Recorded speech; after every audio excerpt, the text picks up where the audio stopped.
Hello, and welcome back to Bedtime and Historian. Tonight we travel to the far north of Europe, to a cold and beautiful land of long winters and short summers, where a people you may think you already know, the Vikings, first sharpened their oars and turned their ships toward the open sea. For nearly 300 years these northern sailors would raid and trade and settle and rule across a great sweep of the world, from the frozen rivers of the east to the shore of a continent that Europe did not yet know existed. And then, almost as suddenly as they had appeared, their age would fade into memory. If you find some comfort here tonight, take a slow moment to like this video and to subscribe if you would like to keep drifting off to sleep with more stories like this one. It genuinely helps this quiet little corner grow, and if you feel like it, leave your location and your local time down in the comments. It helps other sleepless souls around the world know that they are not awake alone, and that someone else, somewhere far away, is listening to the very same soft story tonight. So settle in now. Loosen your shoulders, let your breath grow slow and even, and let the worries of the day drift somewhere far behind you. You are about to sink gently into the long story of the Viking Age, its rise, its height, and its slow and quiet fall. There is nothing you need to do for the next little while but rest and listen. Let us begin, as all their journeys did, at the edge of the water. The land we now call Scandinavia sits high on the map of Europe, a long body of coast and forest and mountain reaching up toward the top of the world.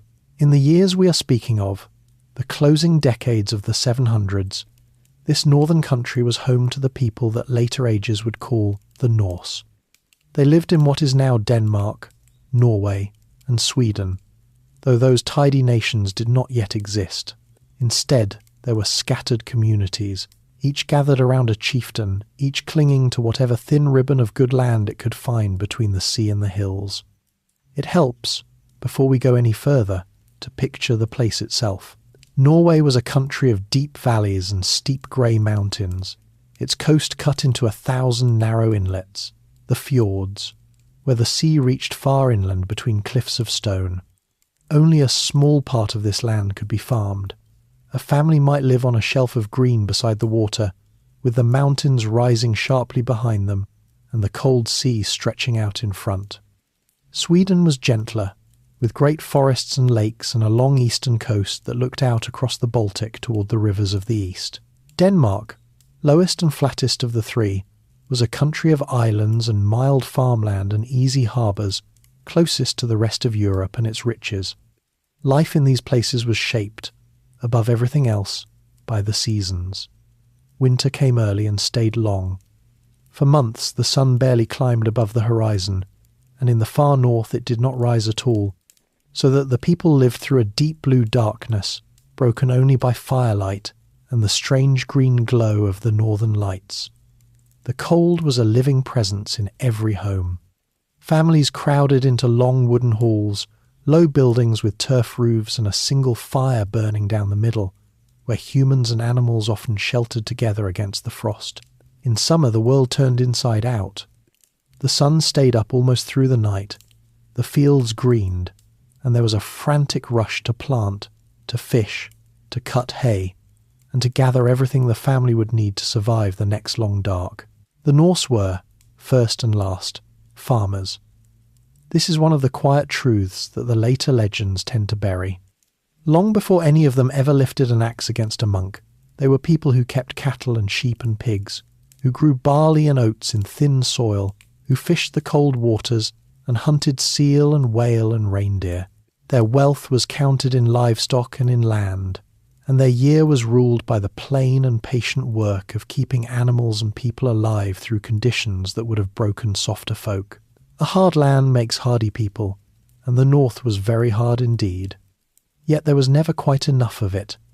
Good farmland was scarce, especially in Norway, and as families grew, sons found there was no more room for them.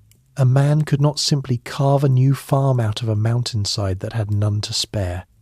And so, generation by generation, the young and the restless and the ambitious looked outward, toward the only road the land offered freely, the sea. The sea was everywhere in the northern life. It was the highway, the hunting ground, and the boundary all at once.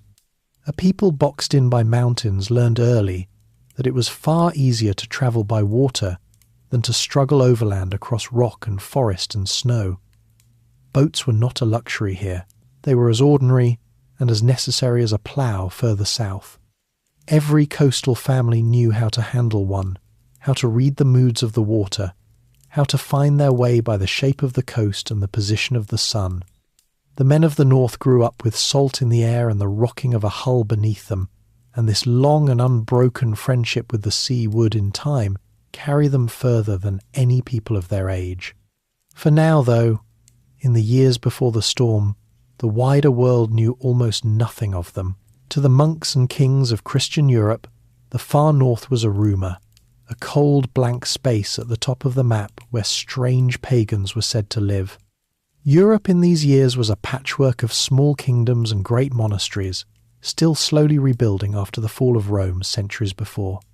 The most powerful figure in the West was the Frankish king Charlemagne, who was busy building an empire across what is now France and Germany, and who thought of the Norse, when he thought of them at all, as distant heathens of no great concern. The rich monasteries of Britain and Ireland lay open along the coasts, undefended, their treasures of gold and silver gathered in quiet houses of prayer beside the sea. No one imagined that these houses could be reached by an enemy from the water. No one was watching the northern horizon.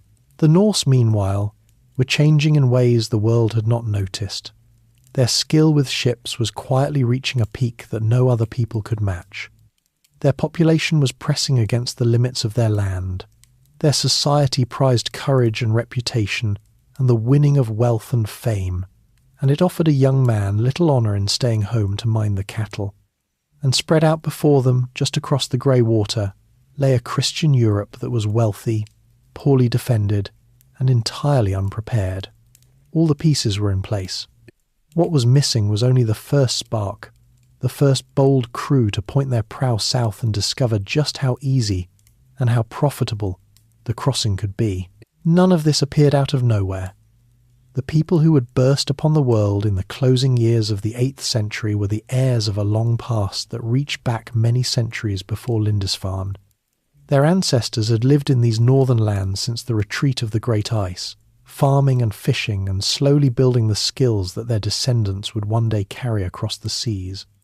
In the centuries just before the raids, during the age that scholars call the Vendel period, the peoples of Scandinavia had grown steadily richer and more warlike, burying their chieftains with fine helmets and weapons, trading amber and furs southward along old routes that had once reached all the way to the Empire of Rome. The Norse were never quite as cut off as the horrified monks would later imagine. Word of the wealthy south, of its silver and its treasures and its holy houses, had been trickling north for generations along the quiet paths of trade. What had changed, in the years just before the storm broke, was that several slow currents came together at once. The northern population had grown until the good land could no longer comfortably hold all its sons. The skill of the shipwrights had reached a point where long ocean crossings were suddenly possible in a way they had not been for their grandfathers.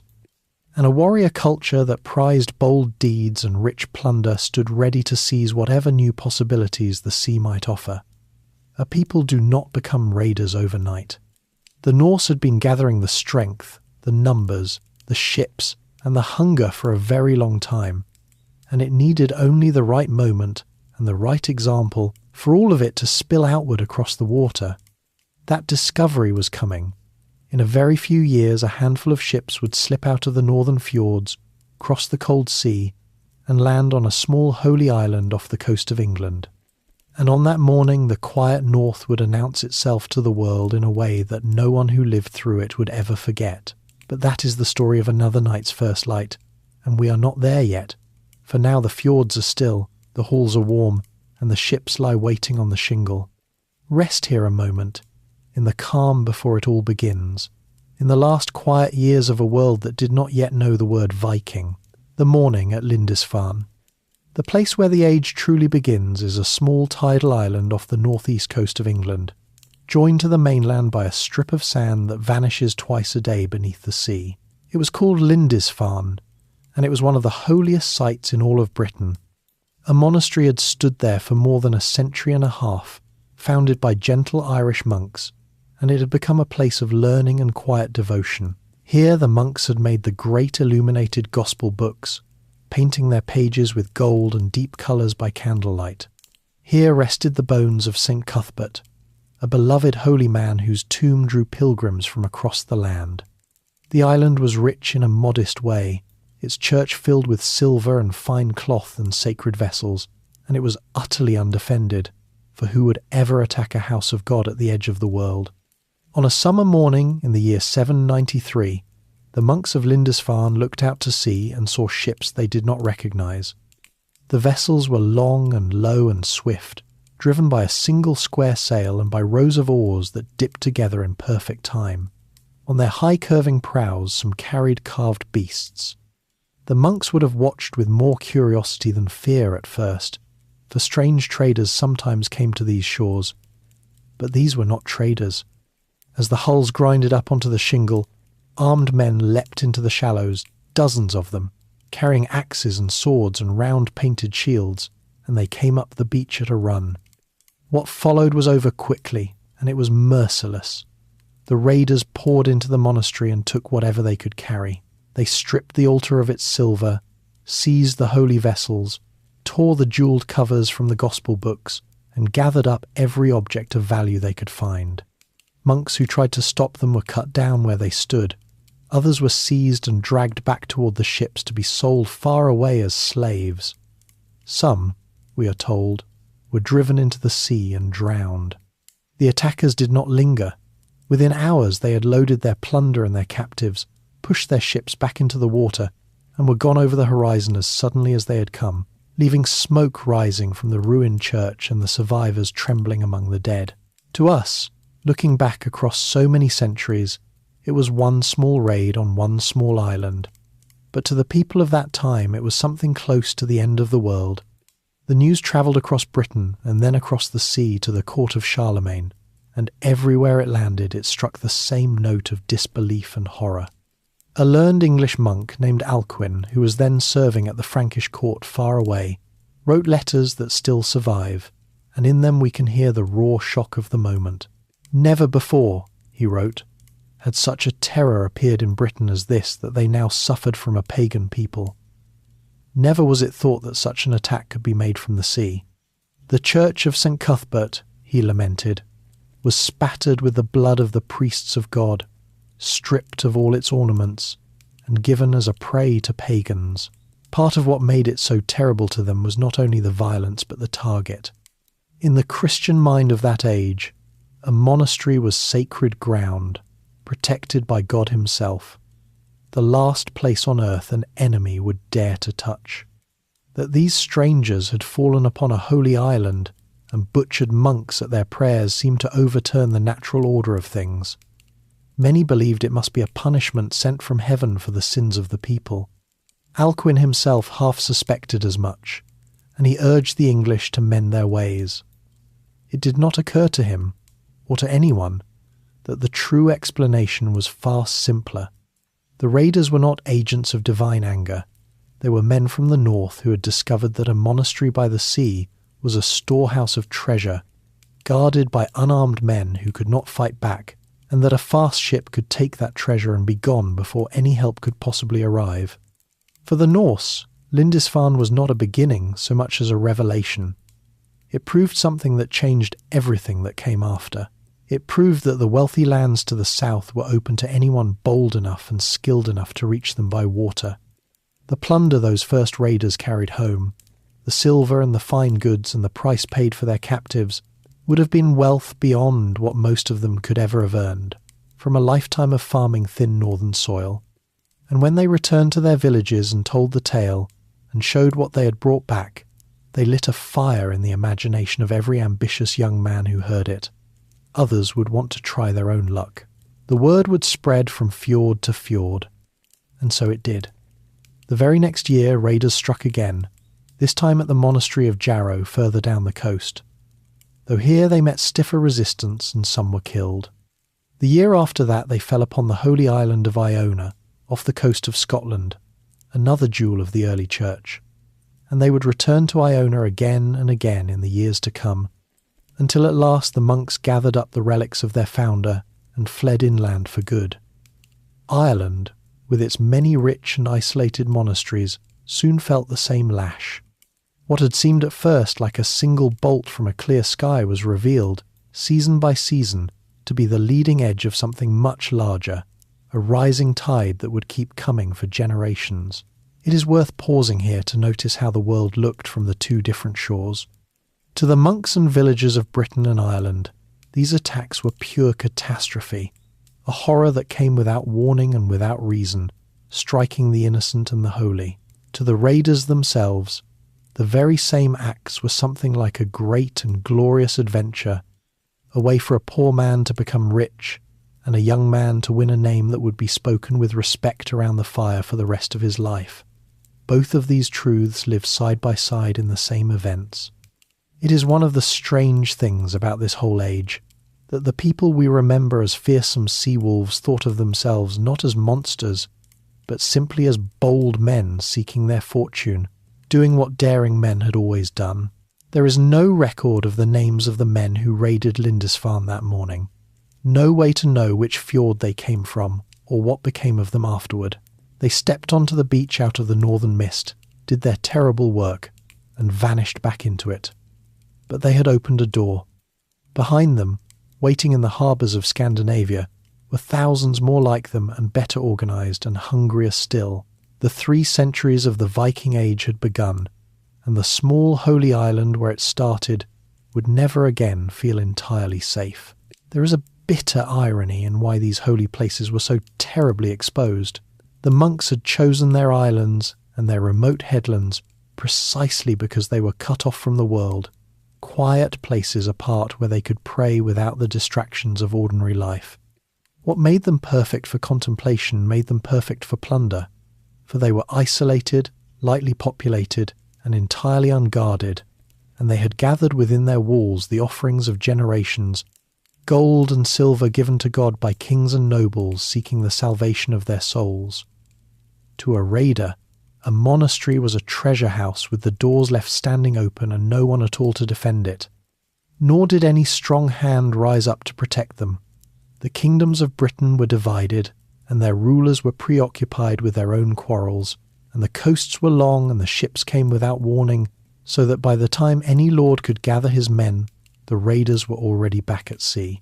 The monks themselves could only pray, record the horror in trembling ink, and when the raids at last grew too frequent to bear, abandon their exposed houses altogether and carry the bones of their saints inland to safety.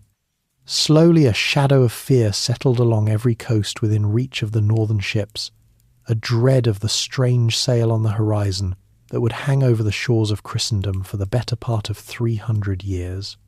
Sleep now, and carry with you the picture of those low ships sliding up onto the sand in the grey light of a summer dawn, and of a whole continent about to learn a new fear, who the Northmen really were.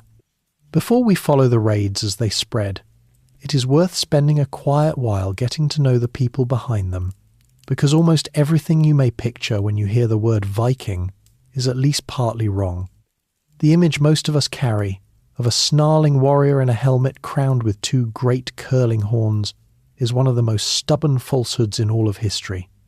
No Viking ever wore such a thing. Horns on a helmet would be worse than useless in a real fight, a handle for an enemy to grab, a snag waiting to happen. Not a single horned helmet has ever been dug from a Viking grave.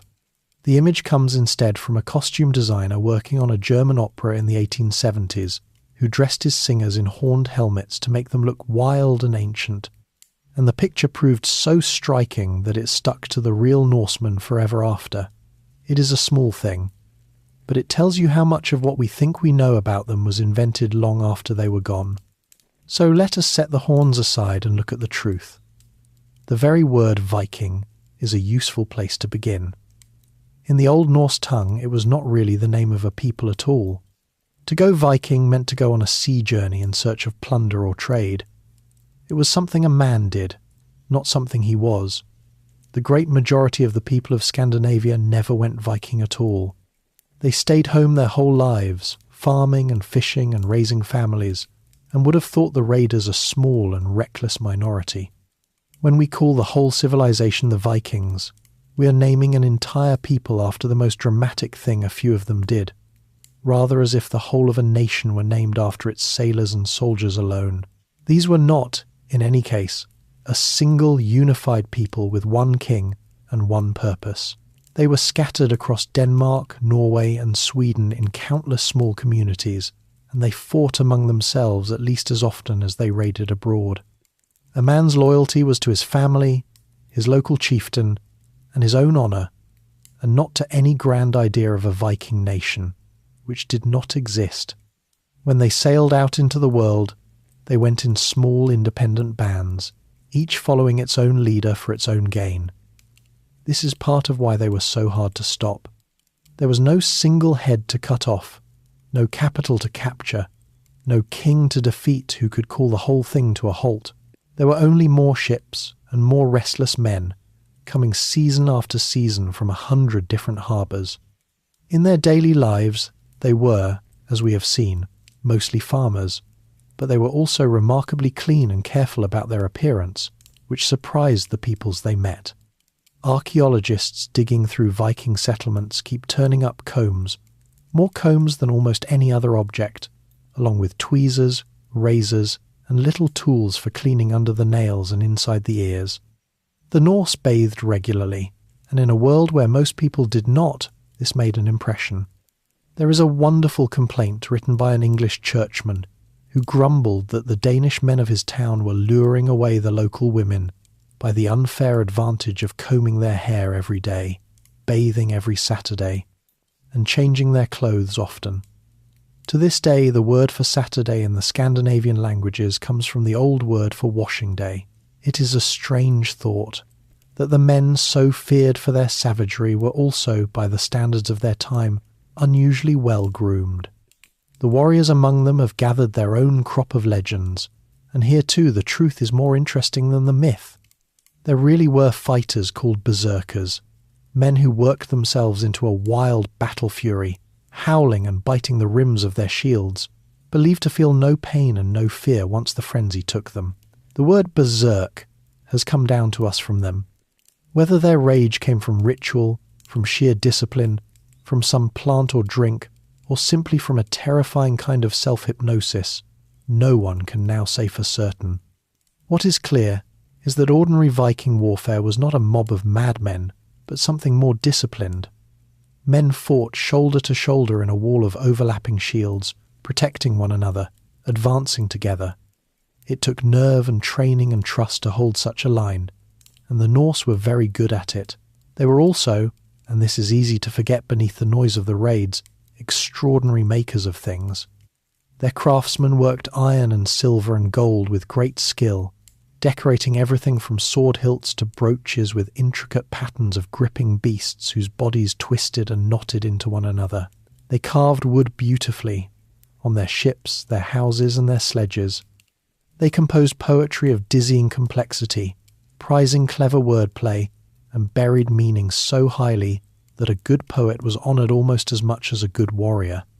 Their society ran on spoken lore and on stories, memorised and passed down, and a man who could shape words well held real power. The raider with the axe and the poet with the memory were often the very same person. What held all of this together was a fierce sense of personal honour and reputation. In a world without written records for most people, a man was, in a real sense, only as good as his name and the things said about him. To be thought a coward was worse than death. To be generous, brave, loyal, and clever with words was to be truly wealthy, whatever the state of one's farm. This is why the sagas, the great prose tales written down in later centuries, return again and again to questions of honour, insult, revenge, and reputation. It was the true currency of their lives, and it helps explain the raids themselves, for a young man who came home laden with silver and dramatic stories had won something even more valuable than the treasure. He had won a name. Hold on to this fuller picture as we go forward, because the story only makes sense once you see these people whole. They were farmers and poets and craftsmen and traders as much as they were raiders, clean and proud and law-minded, bound together not by a nation but by ties of family and honour and their long marriage to the sea. There was far more to their lives than work and war, for the Norse loved their amusements as much as any people ever have. Through the long dark winters they gathered in the halls to feast and drink, and to test one another at games of skill and of chance. They played a board game of strategy, in which a king and his defenders struggled to break out through a ring of attackers, a contest of wits that a clever player prized, winning almost as much as any wrestling match. And wrestle they did, along with swimming, rowing, skating on the frozen lakes, and fierce trials of strength and endurance, for bodily prowess was admired and a man liked to show it off. They delighted in riddles and in the trading of verses, and a guest who could answer a hard riddle or cap a clever line of poetry earned real respect around the fire. There is a lively debate, too, about the place of women in this warlike world. The old tales speak of shield maidens, women who took up arms and fought beside the men, and a handful of graves once confidently assigned to male warriors have, on closer study of the bones themselves, turned out to hold women buried with weapons and honour. Whether these were true fighters or revered figures laid to rest with the symbols of a warrior family, scholars still argue over. What is beyond doubt is that the women of the North were no meek and silent shadows, but strong personalities in their own right, remembered in the sagas as proud, sharp-tongued, and often the very ones who drove the men to the feuds they fought and died in. Rest now, and let the snarling cartoon fade, and see instead the real men and women of the North as they actually were, the ship that changed everything. If you had to point to the single thing that made the whole Viking Age possible, it would not be a weapon or a warrior or a king. It would be a boat. The Norse longship was one of the great inventions of the early medieval world, and without it, none of what followed could have happened. It was the tool that turned a scattering of northern farmers into a force that could strike anywhere from Ireland to the rivers of Russia. To understand the Vikings at all, you have to understand their ships.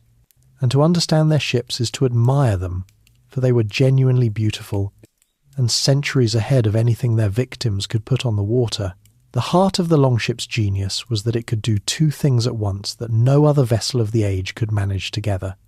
It could cross the open ocean riding out heavy seas, and it could also glide up a shallow river or run straight onto a flat beach without a harbour. Most ships could do one or the other. The longship did both, and that combination was what made the Vikings so impossible to defend against. An enemy who guarded the coast would find them coming up an inland river. An enemy who fortified the river mouths would find them landing on an open shore. They could appear almost anywhere there was water enough to float a hull that drew barely more than the depth of a man's knee. The secret lay in how the ship was built. The Norse used a method we now call clinker construction, in which the hull was made of long, overlapping planks, each one riveted to the one below it, forming a shell that was light, flexible, and strong. Rather than a heavy, rigid frame, the longship had a supple skin that could flex and give with the movement of the waves, so that it rode over the sea rather than fighting against it. Down the centre ran a single great keel carved from one long timber, which gave the ship its backbone and let it hold a course under sail. The whole thing was so light that a crew could drag it up a beach, or even carry it short distances overland between rivers, and yet so seaworthy that men crossed hundreds of miles of open ocean in it, out of sight of any land. Power came from two sources, and the Norse could switch between them as they pleased. When the wind was fair, they raised a single large square sail, often woven of wool and dyed in bold stripes or patterns, and let the weather carry them along at a speed that could reach the pace of a galloping horse. When the wind failed, or when they needed to slip quietly up a river or manoeuvre in a fight, the sail came down and the crew ran out the oars, rowing the ship forward by the strength of their own arms. A larger longship might carry 60 men or more, each of whom could pull an oar and swing a sword, so that the vessel was crew, transport and army all in one. There was no separate class of sailors and soldiers. Every man aboard was both. Not all of their ships were warships. The Norse built a whole family of vessels, each suited to its purpose. For raiding and war, they built the long, slender, fast craft we usually picture, packed with fighting men. But for trade and for carrying goods and settlers across the sea, they built a broader, deeper, sturdier ship called the Knar, which sacrificed speed for cargo space and could haul cattle, timber, grain and whole families to distant new homes. It was the humble Knar, even more than the glamorous warship, that carried the Norse to Iceland, to Greenland and beyond, and that moved the great tides of goods on which their wealth truly rested. The raiders got the fame, but the traders in their fat little cargo ships did much of the lasting work. Steering these vessels across trackless open water, with no compass and no charts, called for a kind of seamanship that seems almost magical to us now. The Norse navigators read the world around them like a book. They watched the sun by day and the stars by night, judged their latitude by how high the noon sun climbed, noted the direction of the prevailing winds and the run of the waves. They followed the flight of seabirds, which returned to land at evening, and watched for the greenish tint that clouds take on when they pass over ice or shallow water. Some accounts speak of a sunstone, a crystal that could reveal the position of the sun through cloud and fog, though scholars still argue over exactly how it worked. Above all, they carried in their heads a vast memory of coastlines, currents and landmarks, knowledge passed down from older sailors, so that an experienced captain could find his way across the northern seas by signs that a stranger would never even notice. The Norse loved their ships beyond mere usefulness. They gave them names, decorated their prows with fierce carved animal heads meant to frighten enemies and evil spirits, and cared for them with real devotion. And when a great chieftain or a wealthy woman died, the highest honour of all was sometimes to be buried in a ship, laid to rest inside the hull with weapons and treasure and provisions for the journey to the next world. It is from a few of these ship burials, preserved by chance in wet clay, that we know so much about how the vessels were made, for the timbers survived where everything else rotted away. Standing before one of these recovered ships today, with its graceful curved lines and its supple overlapping planks, it is easy to feel what the Norse felt, that here was something not just useful but close to alive. So picture the fleet setting out from the fjords, sails filling with the northern wind, oars ready for when it dropped, prows carved into the shapes of dragons and serpents, each ship carrying its crew of farmer warriors toward whatever fortune the sea might bring. This was the machine that carried the whole age. Everything else, the raids and the settlements, the trade and the kingdoms, all of it rode on the water in these slender wooden hulls. We are fortunate to be able to see these ships with our own eyes, for a few of them have survived almost whole. From the wet blue clay of Norway, diggers have lifted vessels buried more than 1,000 years ago as the tombs of great persons, their timbers preserved by the airless mud. One of them, richly carved from stem to stern, had served as the burial ship of a woman of the very highest rank, laid to rest with a wealth of goods for her journey into the next world. Another, longer and sturdier, showed exactly how a true seagoing vessel of the age was built. Standing before these recovered hulls today, a person can trace every overlapping plank and every iron rivet and marvel at the patience and skill that went into them. For a longship was a costly and demanding thing to make. It swallowed whole stands of good straight timber, thousands of iron rivets forged one at a time, and a great sail that might take a single household years of spinning and weaving to produce from the wool of many sheep. It called for master shipwrights, whose knowledge was won over a lifetime and handed down from father to son. And for all their beauty, these vessels were dangerous. The northern seas were cruel and unforgiving, and many a crew that set out with high hopes was never seen again, swallowed by storms far from any shore. The Norse understood this risk perfectly well, and they sailed out anyway, for the sea was at once their road to fortune and, often enough, their grave. Rest now, and let the steady rhythm of the oars carry you, dip and pull, out across the calm, dark sea toward the story still to come. Farms, gods, and the order of life.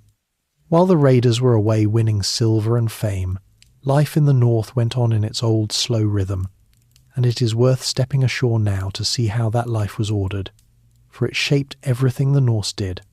Their world was built around the farm and the family, and it was divided, quite openly, into ranks. At the top stood the jarls, the nobles and great chieftains, men of wealth and warriors of standing who owned broad lands, commanded ships, and led others in war and in peace. A jarl kept a hall full of followers, rewarded them with feasting and gifts and treasure, and in return expected their loyalty and their swords. These were the men whose names filled the poems, who could raise a fleet and whose quarrels could shake a whole region. Beneath them, and forming the great backbone of society, were the carls, the free farmers, and it was among these ordinary free men that most Norse people lived their lives. A carl owned his own farm, however small, kept his own animals, bore his own weapons, and had a voice and a vote in the assembly of his district. He was no one's servant. He could speak at the thing, marry as he chose, and pass his land to his children. This broad class of proud, independent, land-holding farmers gave Norse society much of its stubborn, self-reliant character. For a free man answered to no lord in the way that a peasant further south answered to his. Below the carls, though, lay a third rank, without which the picture is not complete: the thralls, the slaves. Slavery was woven deep into Norse life. Thralls did the hardest and dirtiest labour on the farms, and they had almost no rights at all, being counted as property to be bought, sold, or given away. Many were captives taken in the very raids we have been following, dragged from monasteries and villages across the Christian lands, which is a sober reminder of what those adventures meant for the people on the receiving end. A great part of the wealth the Vikings gathered was measured not in silver, but in human beings. The texture of daily life differed sharply across these ranks, but certain things were shared by all. People lived in long timber or turf houses built around a central hearth, where the fire burned day and night for warmth, light and cooking, and where the smoke drifted up through a hole in the roof. In the long dark of winter, families gathered close in these smoky halls, and the wealthier the household, the longer and finer the hall, and the more followers it could feast. Their food was hearty and plain. They ate a great deal of fish and meat, beef and mutton and pork and whatever the hunt brought in, along with bread and porridge made from barley and oats, cheese and butter and skyr, a thick soured milk still eaten in Iceland today. They boiled and roasted their meat, and preserved it by smoking, drying and salting against the lean months. They drank ale brewed from barley, and the rich drank mead made from honey, and at a great feast the drinking horns went round the hall long into the night. Their clothing, too, marked out the ranks while sharing a common style. Most garments were made of wool and linen, spun, woven, and sewn at home by the women of the household, which was slow and constant labour. A free man wore a woolen tunic belted at the waist over trousers, with a cloak pinned at the shoulder by a brooch, and leather shoes. A woman wore a long linen underdress with a woolen overdress, held up by a pair of oval brooches at the shoulders, from which she often hung useful things on chains, keys and scissors and small tools, for the keys in particular were a proud sign that she was mistress of the household stores. The wealthy set themselves apart with brighter dyes, with imported silk and fine trimmings, and with jewellery of silver and gold, arm rings and neck rings and elaborate brooches, while a thrall made do with the coarsest, plainest cloth. Bright colours were prized by those who could afford them, reds and blues and greens drawn from plants and minerals.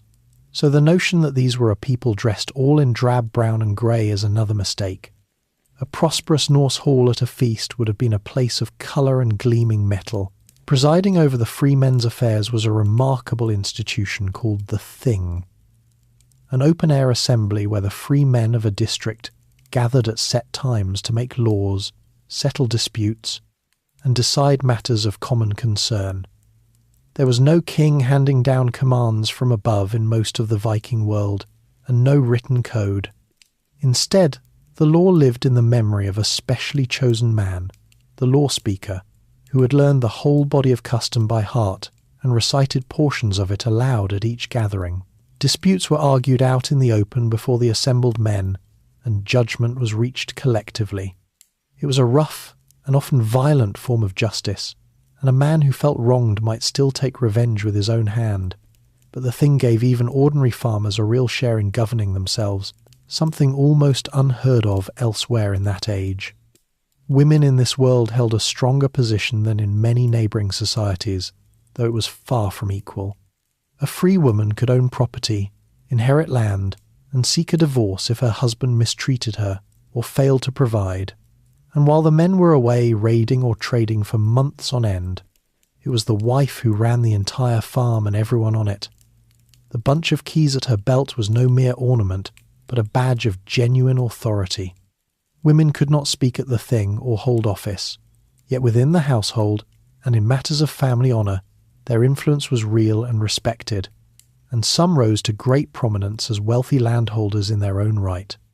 Over all of this life stretched the old religion, a rich web of gods and spirits and fate. The Norse worshipped many gods, and 3 stood out above the rest. Odin, the one-eyed god of wisdom, war, poetry and magic, who had given his own eye for knowledge and who gathered slain warriors into his hall of Valhalla. Thor, the red-bearded god of thunder, strong and blunt and dependable, who swung his great hammer against the giants and was the special friend of ordinary farmers and sailors. And Freya, the goddess of love, fertility and abundance, who was also, tellingly, connected with war and the choosing of the dead. Around these great figures swarmed a host of lesser beings, giants and elves and dwarves, and beneath everything ran the iron idea of fate, that a man's destiny was already woven and could not be escaped, so that the only thing truly within his power was how bravely he met it. That belief, that death comes when it comes and courage is all a man can control, lay near the very heart of who these people were, and it followed them onto every beach they ever stormed. The religious life of these people was not only a matter of which gods they named, but of a whole calendar of ritual woven through the turning of the year. The great festivals fell at the hinges of the seasons, and the mightiest of them was the midwinter feast of Yule, held in the deepest dark of the year, when the whole community gathered to eat and drink and make offerings in the hope that the sun would return and the light would lengthen once more. At these gatherings the people held sacrifices, called bloat, in which animals were offered to the gods and the blood was sprinkled about to bless the hall and all who sat in it, after which the meat was cooked and shared in a great feast, so that worship and celebration were one and the same act. Alongside the keepers of this old religion moved stranger figures. There were seeresses, wandering women believed to hold the gift of prophecy, who would be received with honour and seated on a high platform to fall into a trance and foretell what the coming season held for the harvest and the people. And there were the skalds, the court poets who held a place of real importance, composing intricate verses in praise of kings and heroes and preserving in living memory the deeds that would otherwise have been forgotten. Over all of it lay a particular vision of what came after death, that slain warriors might be carried to a great hall to feast and fight until the ending of the world, while others went down to a quieter and colder realm below. It was a faith less of comfort than of courage, matched exactly to the hard country that had shaped it. Rest now, warm by the imagined hearth, and let the ordered world of the farm and the hall settle quietly around you. Raids become a way of life. For the first 40 years or so after Lindisfarne, the raids followed a familiar pattern. Small bands of ships would set out in the spring, cross to the coasts of Britain, Ireland, or the Frankish lands, strike at some rich and undefended target, and sail home again before winter with their plunder and their captives. It was seasonal work, like the harvest, fitted around the farming year. A man went Viking in the warm months when the seas were passable and returned to his fields when the weather turned. But as the decades passed, this pattern began to change, and the change made the Norse far more dangerous than they had been. The first shift was simply in scale and boldness. What had begun as raids on lonely island monasteries grew into attacks on towns, trading centres, and eventually whole regions. The great Frankish trading port of Dorestad, one of the richest markets in northern Europe, was plundered again and again until it withered away. Fleets grew from a handful of ships to dozens, and then to hundreds. The raiders learned the geography of their targets, which rivers led to which wealthy inland towns, when the fairs were held and the treasuries were full, where resistance was weak. They began rowing their shallow ships far up the great rivers of the continent, the Seine, the Loire, the Rhine, striking deep into lands that had thought themselves safe because they lay far from the sea. No river town was beyond their reach. Ireland felt this rising pressure early and heavily.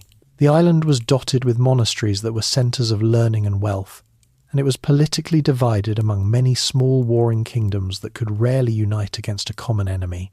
The Norse raided these rich religious houses relentlessly, and then took a fateful further step. Instead of always sailing home, they began to build fortified camps at the mouths of rivers and harbours where they could stay through the winter, so as to raid again the moment spring returned without the long voyage back and forth.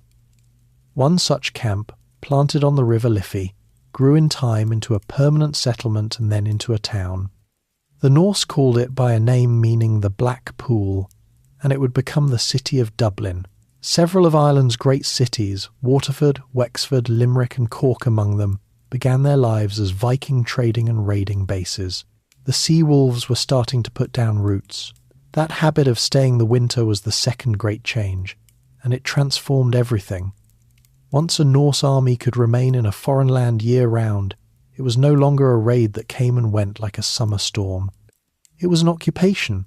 The men could rest, repair their ships, gather supplies, take local wives or slaves, and be ready to campaign again far earlier and far longer than any defender expected.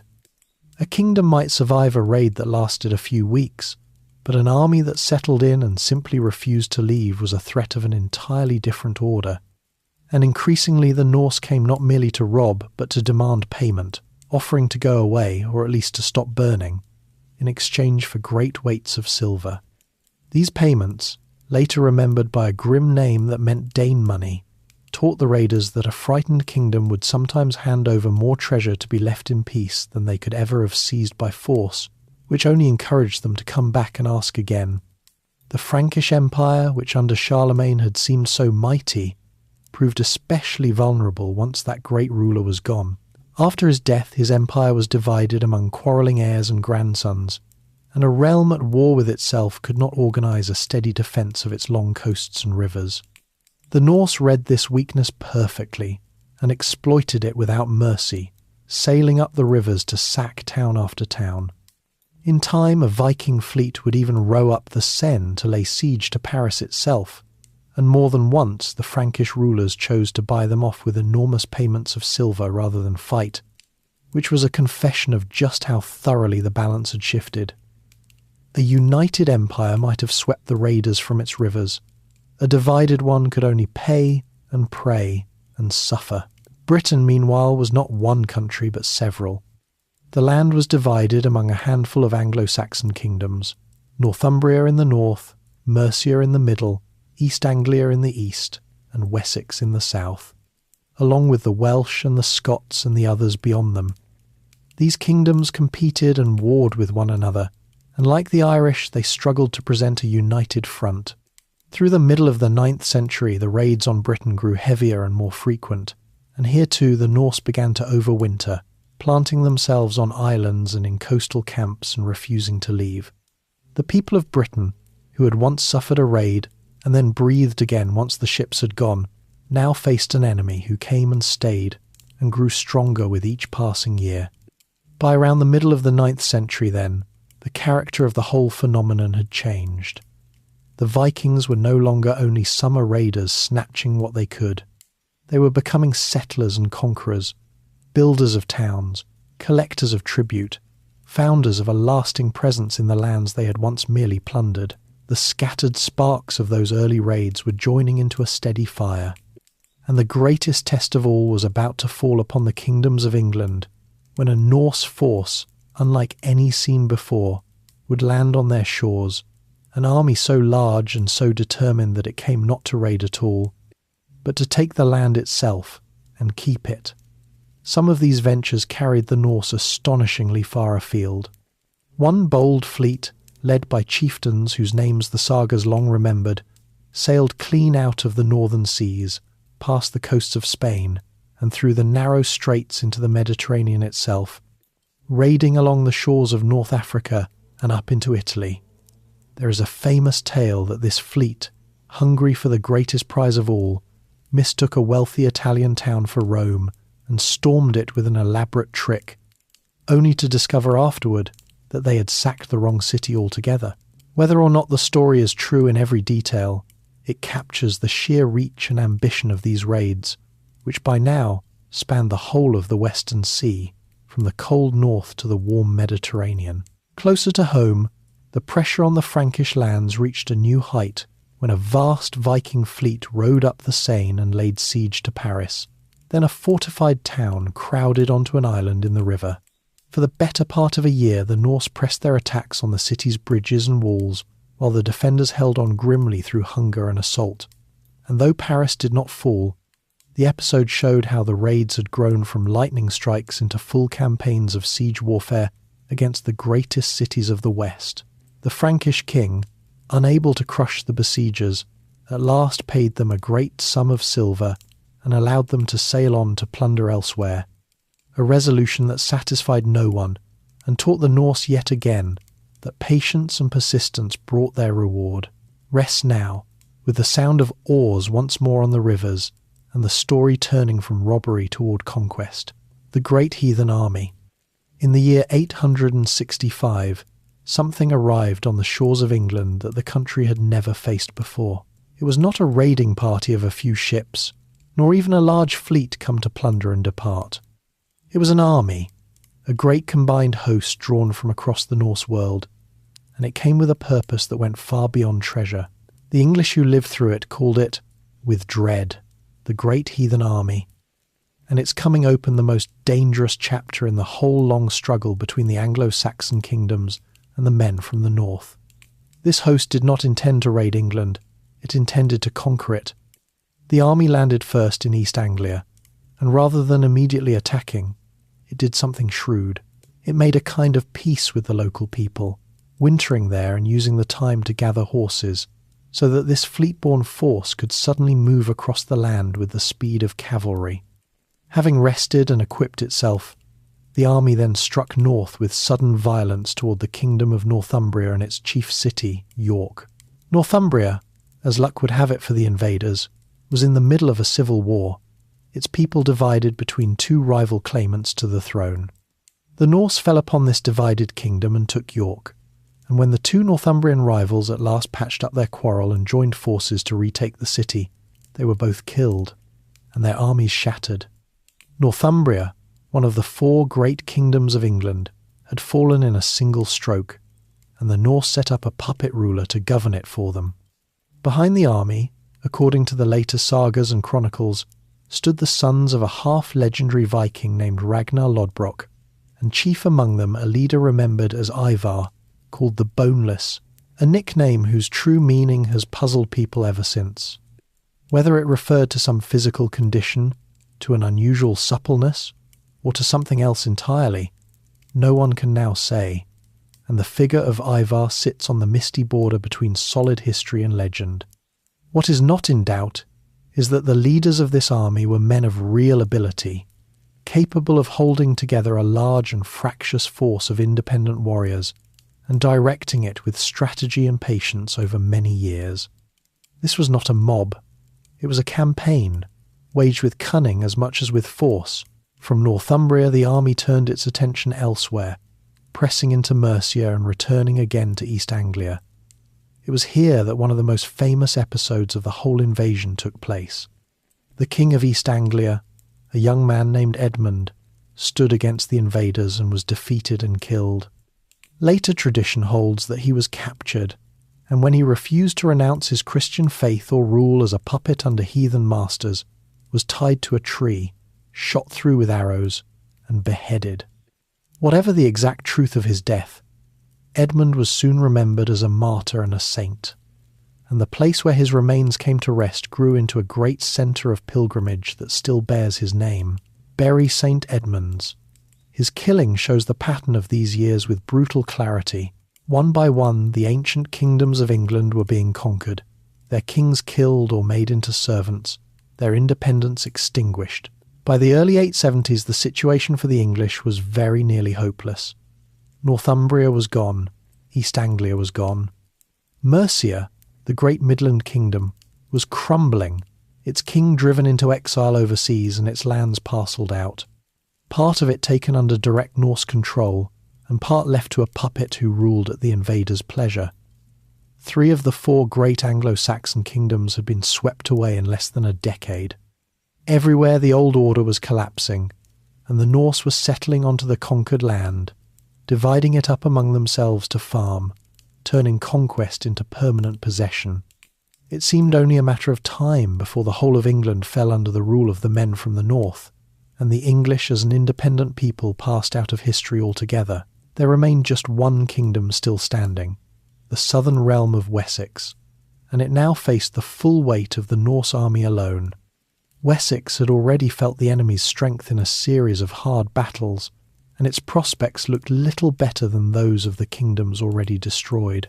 Its old king had died worn down by the struggle, and the crown had passed, through a run of short-lived brothers, to the youngest of them all, a bookish and often sickly young man who had never expected to rule, and who now found himself the last hope of English independence. Few would have wagered much on him, or on his cornered little kingdom. The great heathen army had broken everything else in its path, and there seemed no reason to think that Wessex would prove any different. And yet it was here, at the very edge of disaster, that the tide of the whole story was about to turn.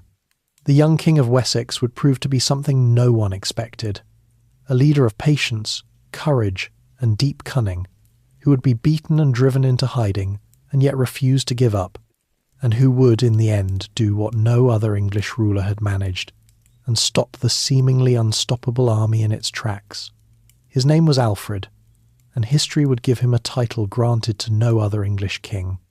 But that struggle, with its low point in a cold marsh and its turning at a place called Eddington, belongs to the next stretch of our story. Behind the cold record of conquest ran a current of dark legend that the Norse themselves told to explain why the great army had come. According to the sagas, the sons of Ragnar had crossed the sea to avenge their father, who was said to have been captured by a Northumbrian king and put to a horrible death, cast into a pit of serpents, dying defiant and promising that his sons would come to take a terrible revenge. How much of this is history and how much later storytelling no one can now say, but it shows how the invaders wrapped their campaign in a tale of vengeance and destiny that gave it a meaning beyond mere plunder. The solid traces of the army, meanwhile, have been found in the English earth itself. At one of the places where the host is known to have wintered, diggers have uncovered the great ditch of its camp, and close by, a mass grave holding the jumbled bones of hundreds of people, many of them powerful men in the prime of life, gathered together in a way that speaks of a warrior host burying its dead far from home. Finds like these turn the words of the frightened chroniclers into something a person can almost touch, the physical shadow of that vast heathen army as it moved across the land, camping through the long winters, its thousands of warriors resting and repairing their gear before the next season's work of conquest. They were no legend. They had truly been there, and the ground still remembers them. Rest now, with England hanging in the balance and one small kingdom left to carry the whole weight of the fight. Alfred and the line in the mud. When Alfred came to the throne of Wessex in the year 871, he inherited a war that seemed all but lost. The great heathen army had devoured the other kingdoms, and now it turned the bulk of its strength against his. In the first years of his reign, Alfred fought battle after battle, winning some and losing more, and again he found that even when he beat the Norse in the field, he could not destroy them, for they simply withdrew behind their fortifications and waited. At times he was reduced to doing what the Franks had done, buying the enemy off with silver to gain a breathing space. It was a grinding, discouraging kind of war, and it wore Wessex down year by year. Then, in the depth of winter, when campaigning was supposed to be impossible and a king could feel reasonably safe, the Norse leader Guthrum launched a surprise attack. He struck suddenly at a royal estate where Alfred was staying, and the blow was so unexpected and so nearly successful that Alfred was forced to flee with only a small band of followers into the wild country of the Somerset marshes. This was the lowest point of his whole life. The King of Wessex, the last free English ruler, was a fugitive hiding in the reeds and mud of a watery wilderness, his kingdom overrun, his cause seemingly finished. It is to this desperate winter that the famous old legend belongs, the tale that Alfred, sheltering unrecognised in a peasant woman's hut, was scolded by her for letting her cakes burn on the fire, while his mind wandered over his ruined kingdom. The story is almost certainly a later invention, but it captured something true, the picture of a great king brought as low as a beggar, and enduring it. Yet Alfred did not despair, and this is the measure of the man.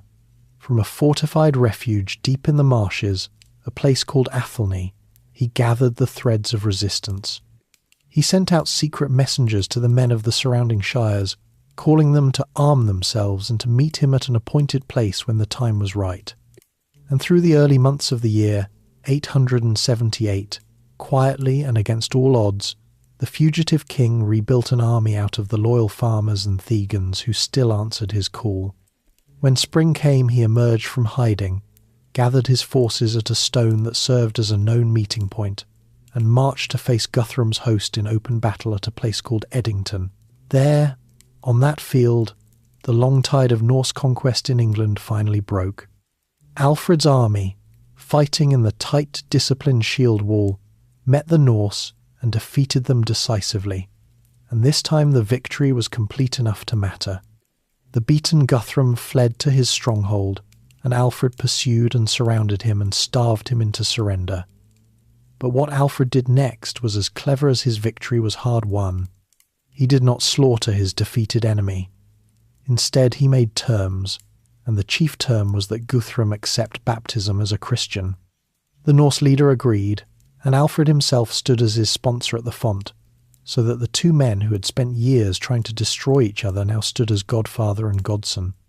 It was a masterstroke, an attempt to bind the enemy into the same faith and the same web of obligation that governed Christian kings, and to turn a raider into a neighbour who could be dealt with. Out of this settlement came one of the most important arrangements in English history, a division of the land between Alfred's English and Guthrum's Norse. A boundary was drawn, running roughly from London up toward the northwest, and the great region to the north and east of that line, where Norse settlers had come to live, and where Norse custom and law now held sway, became known as the Danelaw. For a long time to come, much of England would in effect be two countries, English Wessex and its allies on one side, and the Norse-settled Danelaw on the other, each with its own laws and ways. The names those settlers left on the land endure to this day. In the many northern and eastern English towns whose names end in the Old Norse words for a farm or a village, a quiet map of where the Vikings put down roots. Alfred understood that a single victory, however great, would not be enough, and so he spent the peace that followed, making sure Wessex could never again be caught so badly off guard. He reorganised his army so that only half were called to serve at any one time, while the other half stayed home to work the land, ensuring that a force was always ready without ruining the kingdom's farming. He built a network of fortified towns, called burghs, spaced across his kingdom so that no place was far from a stronghold, where people and goods could shelter, and from which soldiers could sally out, turning Wessex into a land that was genuinely difficult to invade. He even ordered the building of larger ships to meet the Norse at sea, an early seed of an English navy. And he cared deeply about more than war, for he gathered scholars to his court, revived learning that the raids had nearly extinguished, and had important books translated so that his people might be wise as well as safe. Alfred did not drive the Norse out of England. The Danelaw remained, and the struggle would go on under his children and grandchildren for generations. but he had done something no one else had managed. He had stopped the conquest, saved one English kingdom, and given the English a foundation from which they could, in time, push back and eventually unite the whole land under one crown. For this, later ages would remember him by a title given to no other king of England before or since. They would call him Alfred the Great. Alfred's true achievement can only be measured by what his heirs built upon it, his son and his remarkable daughter, and then his grandson took up the fight he had begun and slowly turned defence into reconquest. That daughter, a formidable woman who ruled the Midland Kingdom of Mercia in her own right after her husband's death, worked hand in hand with her brother to build fortified towns across the middle of the country and to press steadily into the Danelaw, winning back region after region from Norse control. Piece by piece, the lands the great heathen army had swallowed were brought back under English rule, and the boundary Alfred had been forced to accept was pushed northward year by year. It was Alfred's grandson who completed the work and became, for the first time in all of history, the ruler of a single united English kingdom. He extended his authority over the whole of England, received the submission of the Norse of York and of the kings of the Welsh and the Scots, and when a great alliance of his enemies rose against him in a last effort to break his power, he crushed them in a tremendous and bloody battle, long remembered as one of the greatest ever fought on the island. Out of the desperate stand in the marshes, then, there grew in the space of 2 generations a wholly new thing, the Kingdom of England, one realm under one crown, forged in the long struggle against the men from the north. Alfred had lit the fire, and his grandchildren had built it into something that would last. Rest now, with the marsh water still and the shield wall holding firm at last, and one small kingdom saved from the edge of the dark. Empty islands in the west. While armies clashed in England, another great movement of the Norse was carrying them not toward conquest but toward the empty spaces of the open ocean, and this quieter story would, in the end, reach further than any raid. For the same restless energy that sent men south to plunder also sent them west, out past the last known islands, in search of new land to settle where a family could farm in peace and answer to no lord. The greatest prize of this westward search was a large and remote island in the middle of the North Atlantic, a place of volcanoes and glaciers and green summer meadows, which the Norse would call the land of ice, Iceland. The Norse were not, it seems, the very first to set foot there. When their ships arrived, they found signs that a handful of Irish monks, seeking solitude at the edge of the world, had been there before them and then departed. But the monks had come only to be alone with God, not to build a society, and it was the Norse who truly settled the island and made it a home for a lasting people. The Great Migration began in the later 9th century, and over the following decades a steady stream of ships carried settlers across the Northern Sea, men and women and children, along with their cattle, their sheep, their horses, their tools, and their household goods, packed into the broad-bellied cargo ships that were built for exactly this kind of voyage. They came to claim land, and in an empty country there was land in plenty for those bold enough to cross the water and take it.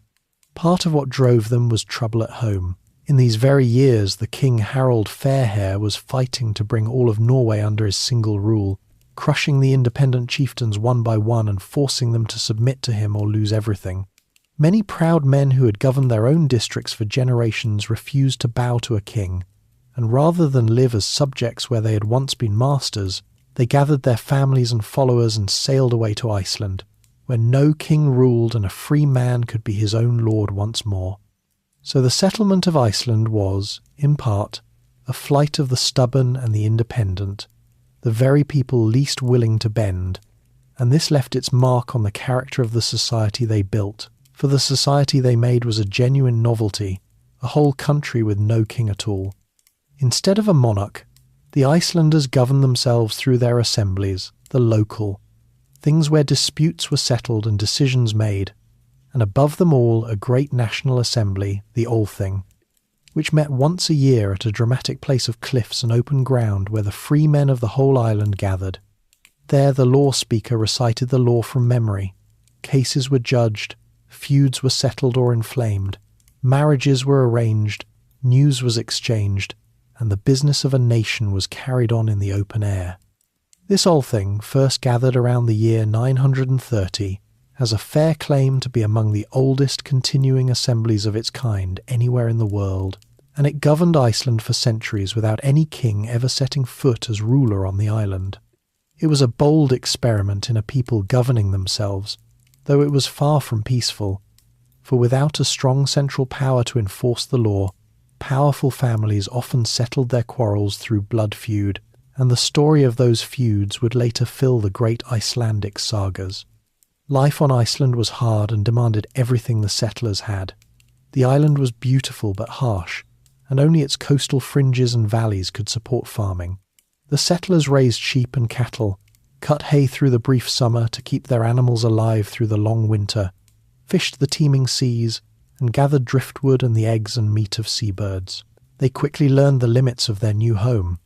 In their eagerness, they cut down much of the island's woodland for timber and fuel and to clear pasture, and the thin soil, once stripped of its trees, began to wash away, a lesson in how swiftly people can wear out a fragile land. Yet they endured and multiplied, and within a few generations Iceland held a thriving population with its own laws, its own literature, and its own fierce sense of identity. It is to these Icelanders that we owe an enormous debt, for they became the great memory keepers of the entire Norse world.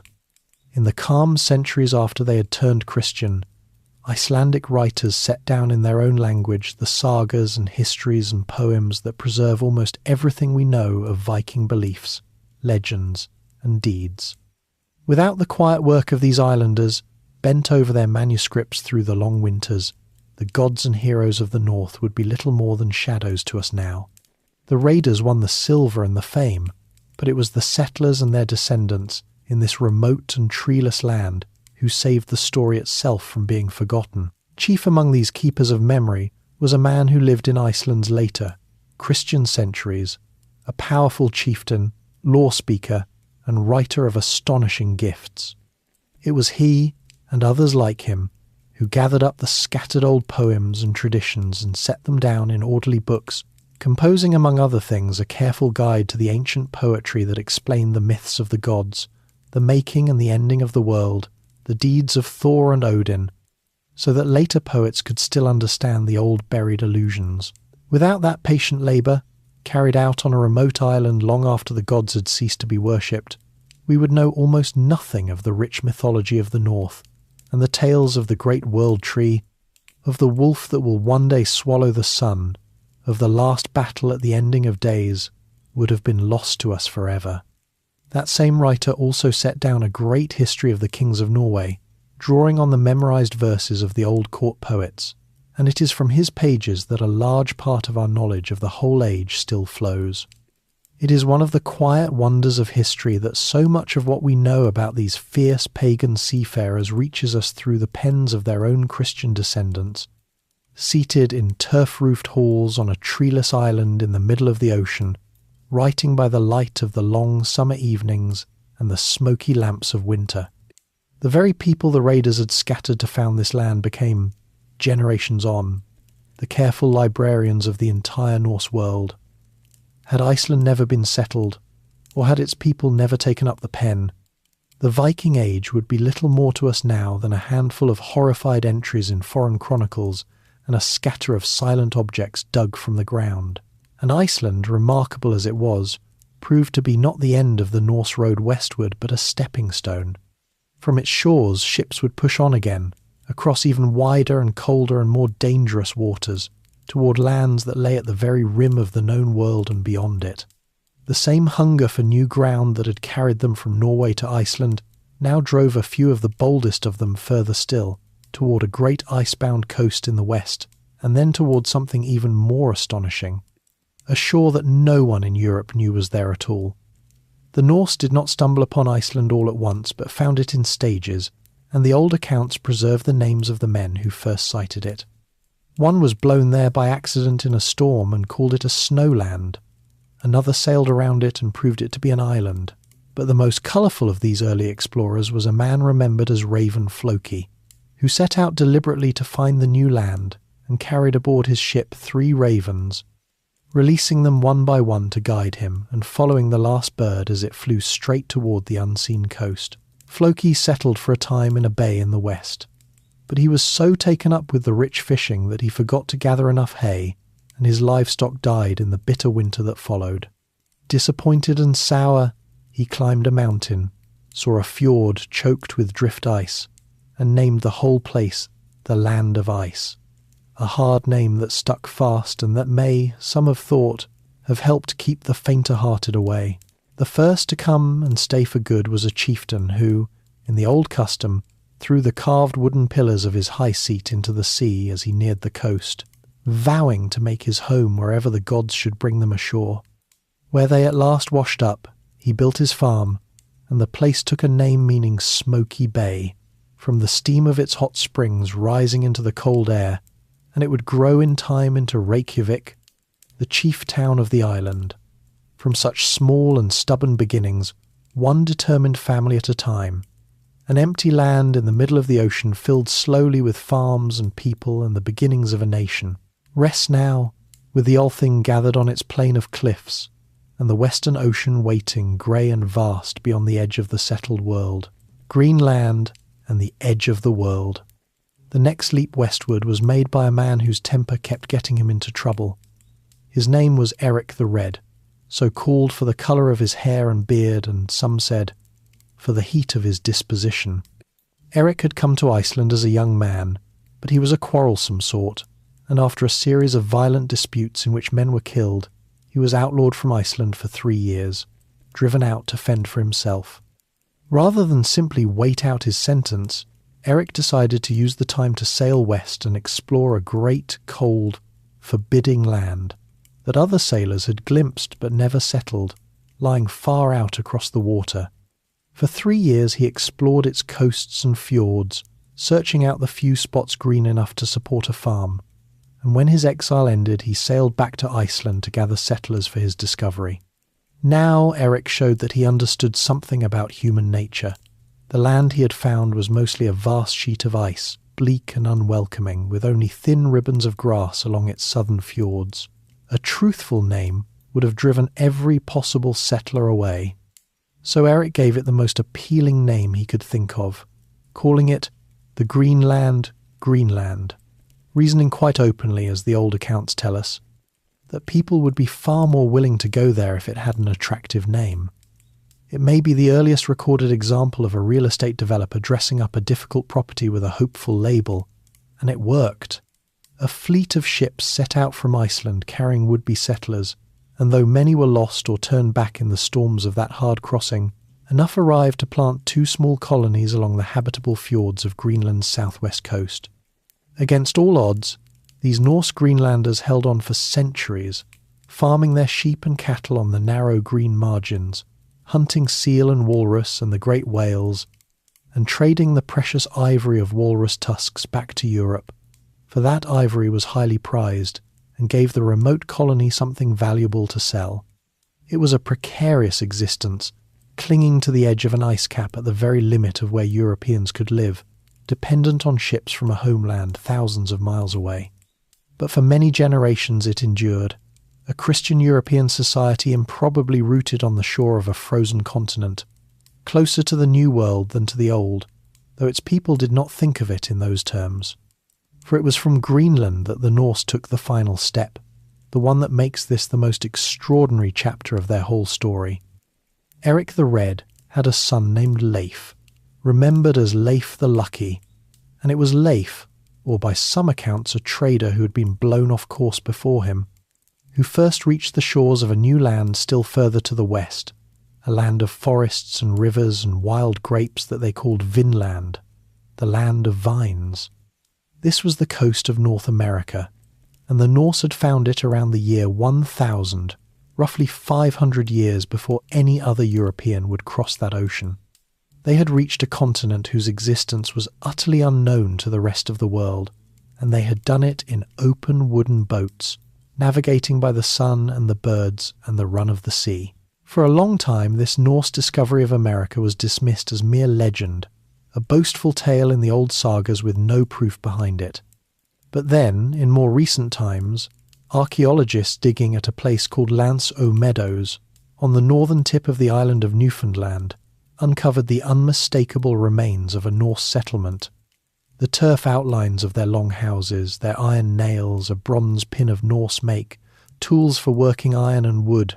Here at last was solid proof that the sagas told the truth, that Norse feet had indeed walked the shores of North America 1,000 years ago. The site seems to have been a base camp, a place to repair ships and explore further down the coast, rather than a great permanent town. And that is the poignant heart of the Vinland story, for the Norse did not stay. They had found a rich new land, and they let it go. The reasons were plain enough.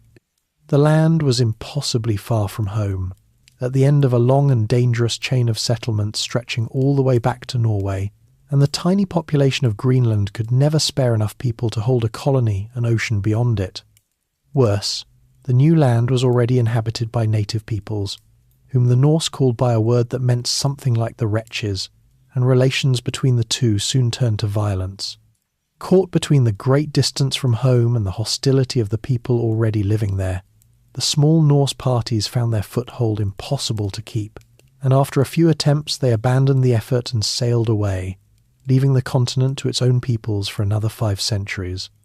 So the Norse touched the New World and then withdrew from it, and the memory of Vinland faded into a half-believed story until the spades of archaeologists brought it back. It stands as perhaps the most astonishing achievement of the whole age. A people from the cold fjords of Scandinavia, in their open boats, reaching a hidden continent and then quietly turning around because it was simply too far and too hard. The Greenland colony that Eric founded has a long and haunting afterlife worth pausing on, for it did not end in his own time, but endured for some 4.5 centuries before it vanished. For generation upon generation the Norse Greenlanders farmed their narrow green margins, built their churches of stone, sent their walrus ivory across the sea to Europe, and kept up, however faintly, their link to the distant homeland. And then, slowly, the world turned against them.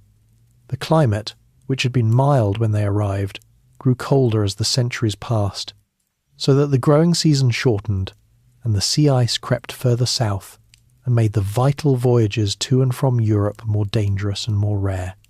The market for their walrus ivory faded as other sources returned to the trade.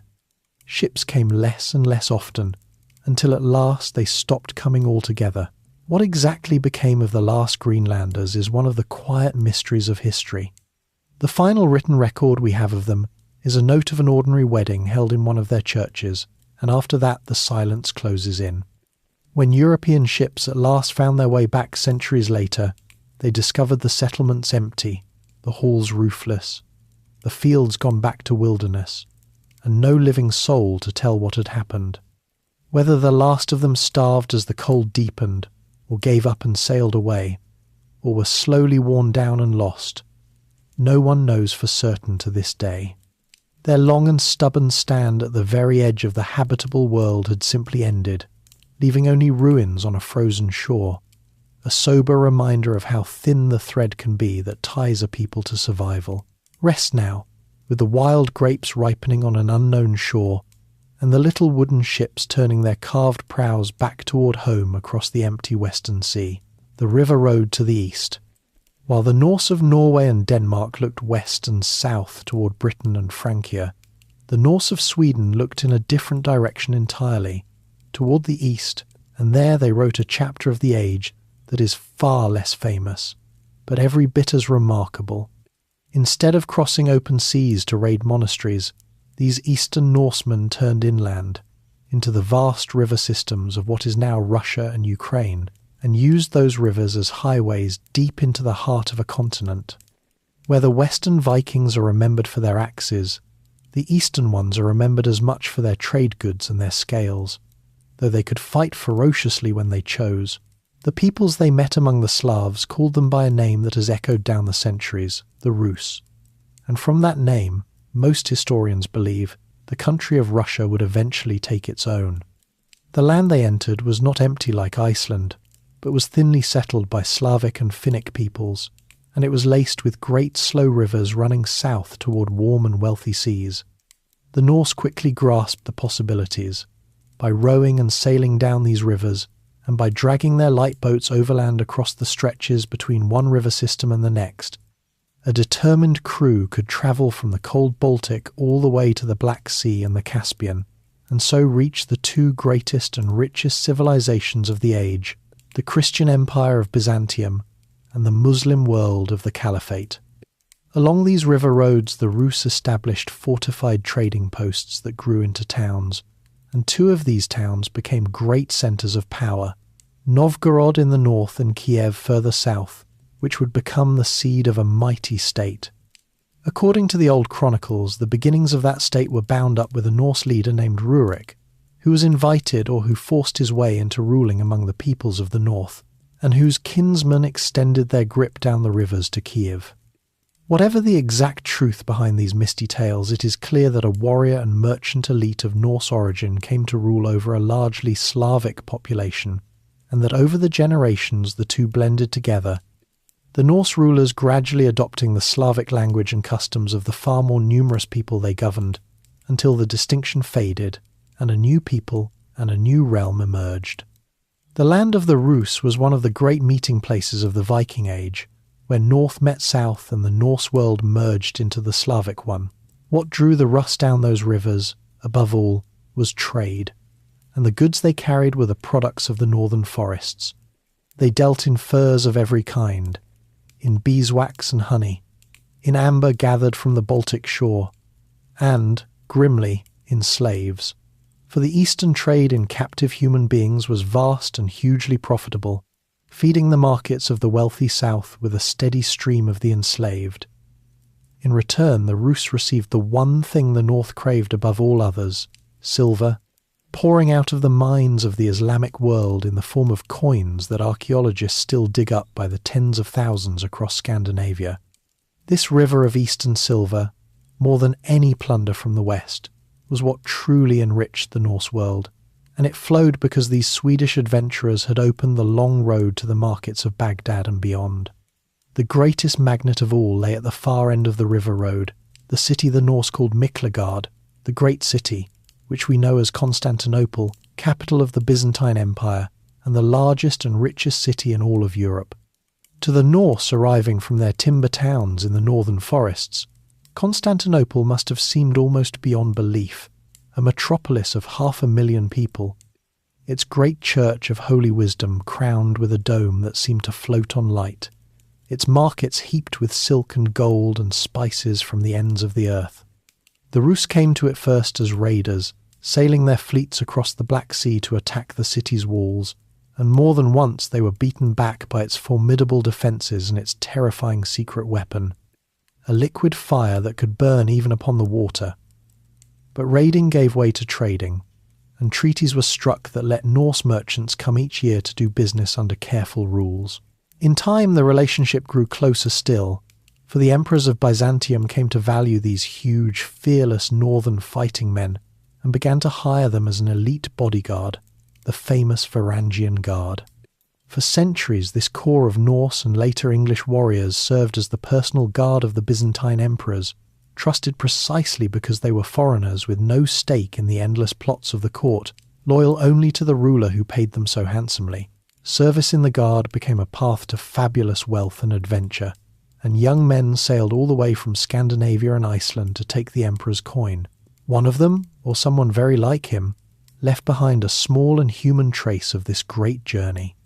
High up in a marble railing of the great Church of Holy Wisdom in Constantinople, a bored Norse guardsman scratched his name into the stone in runes, so that among the sacred mosaics of Byzantium there survives to this day a piece of graffiti that seems to read, simply, "Halfdan was here." It is a strangely touching thing, that same restless northern spirit, having reached the grandest building in the Christian world, doing what idle young men have always done, and carving his name where he was told not to. Through these eastern adventurers, then, the reach of the Norse extended almost unimaginably far, from the ice of Greenland in the west to the golden domes of Constantinople and the bazaars of Central Asia in the east. A single people, setting out from a few cold harbours in Scandinavia, had thrown a web of raiding, trading and settlement across a quarter of the world, and the silver they gathered on the river road did not stay in their purses.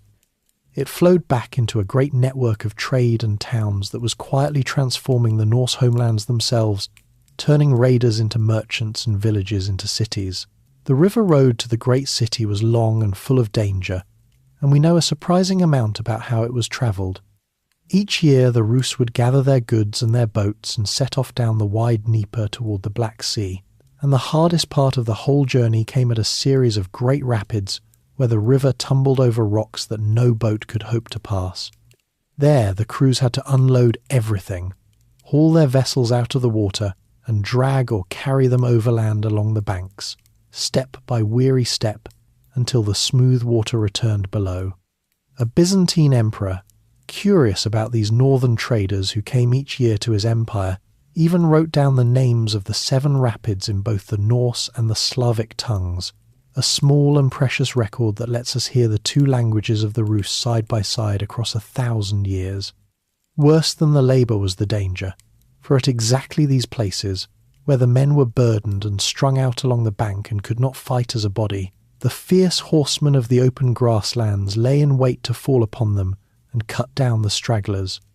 The yearly voyage to Constantinople was thus a hard and perilous undertaking, a gauntlet of back-breaking portages and lurking ambush, and only the promise of the fabulous markets at the far end made it worth the risk.